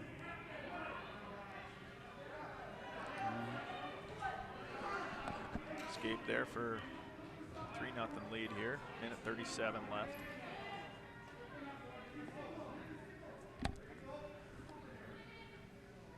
Morgan's best attacks. That was the one, right? For a second, it looked like it. Single. She wants to get to a single leg. This is not the spot she wants to be in. Oh, and step over. Oh boy. But yep. There's the flip side of that. Yep. So ends up 5-0.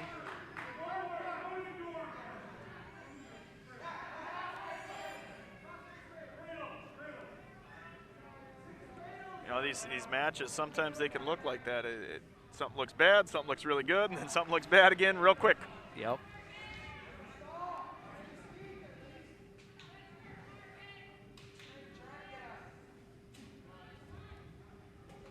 .37 left in the second. 5-0.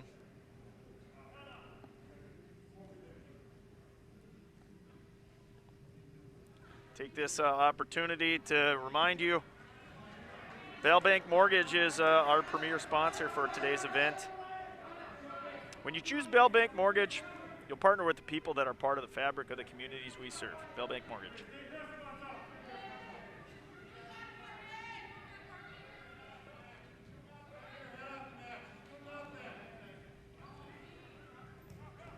And that's the end of the second here, down 5-0. So this is, Coach Lundy says, up.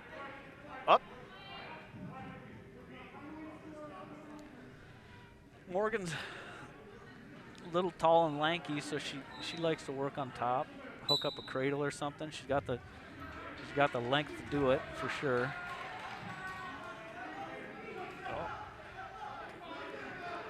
So now that you've spent a couple decades not rolling around on the mat like this, do you watch these kids sometimes land and just say, that shoulder's going to feel differently in 10 years? I watch them pound on each other's heads and go, oof. I wouldn't turn my head for 3 days after that. Yep. I'd have to walk instead of drive. I wouldn't be safe driving a car.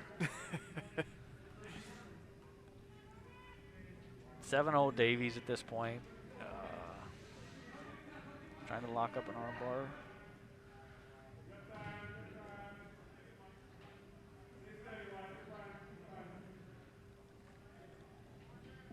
Obviously, the referee's crouching down there. He wants to keep it safe, make sure everybody's arms are still attached when they leave today.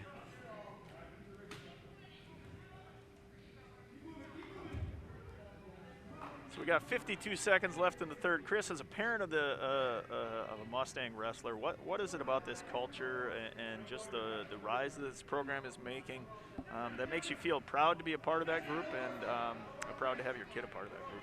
So they work hard. I know that. My kid comes home and he's tired, so they're investing the time. They're encouraging the kids to invest time and effort. They're doing grade checks. They're doing when you say the right way, I feel like they're doing it the right way. They're not compromising the standards they believe in to win one more dual meet or do this or do that. You know, obviously their method works. Things are looking up, and they, you know, we graduate 3 seniors, but we got a whole bunch of kids coming too. Yep. So this year wasn't the year for the youth program, but they got a lot of kids in the youth program. So the steady movement upwards. So that one goes to Davies 7-0.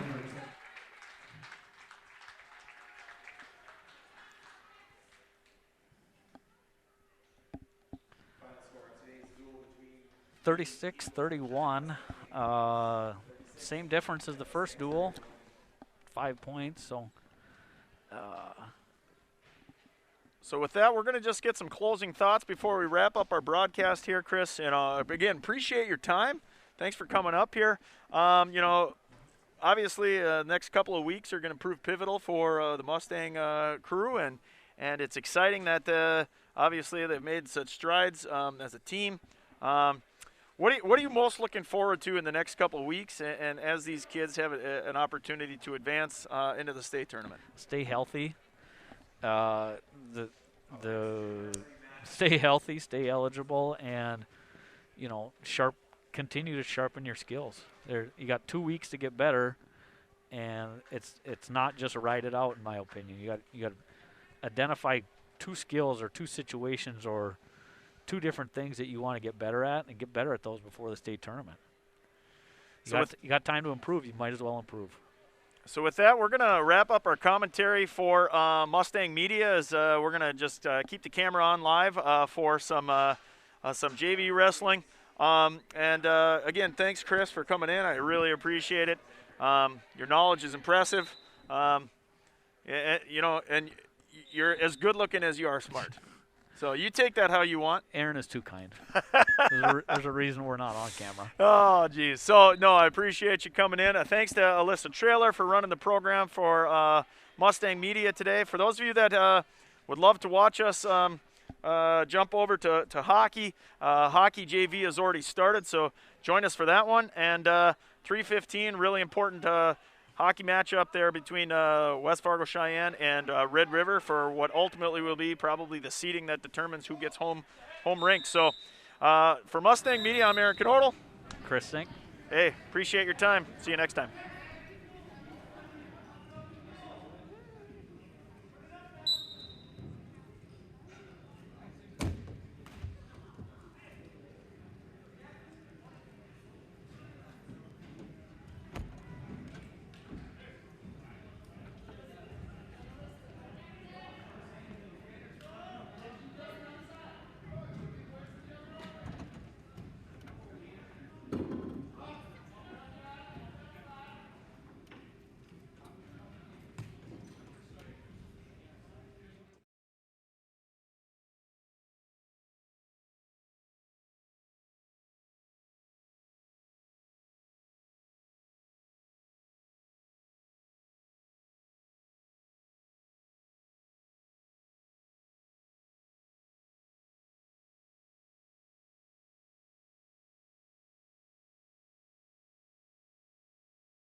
Okay, gotta move.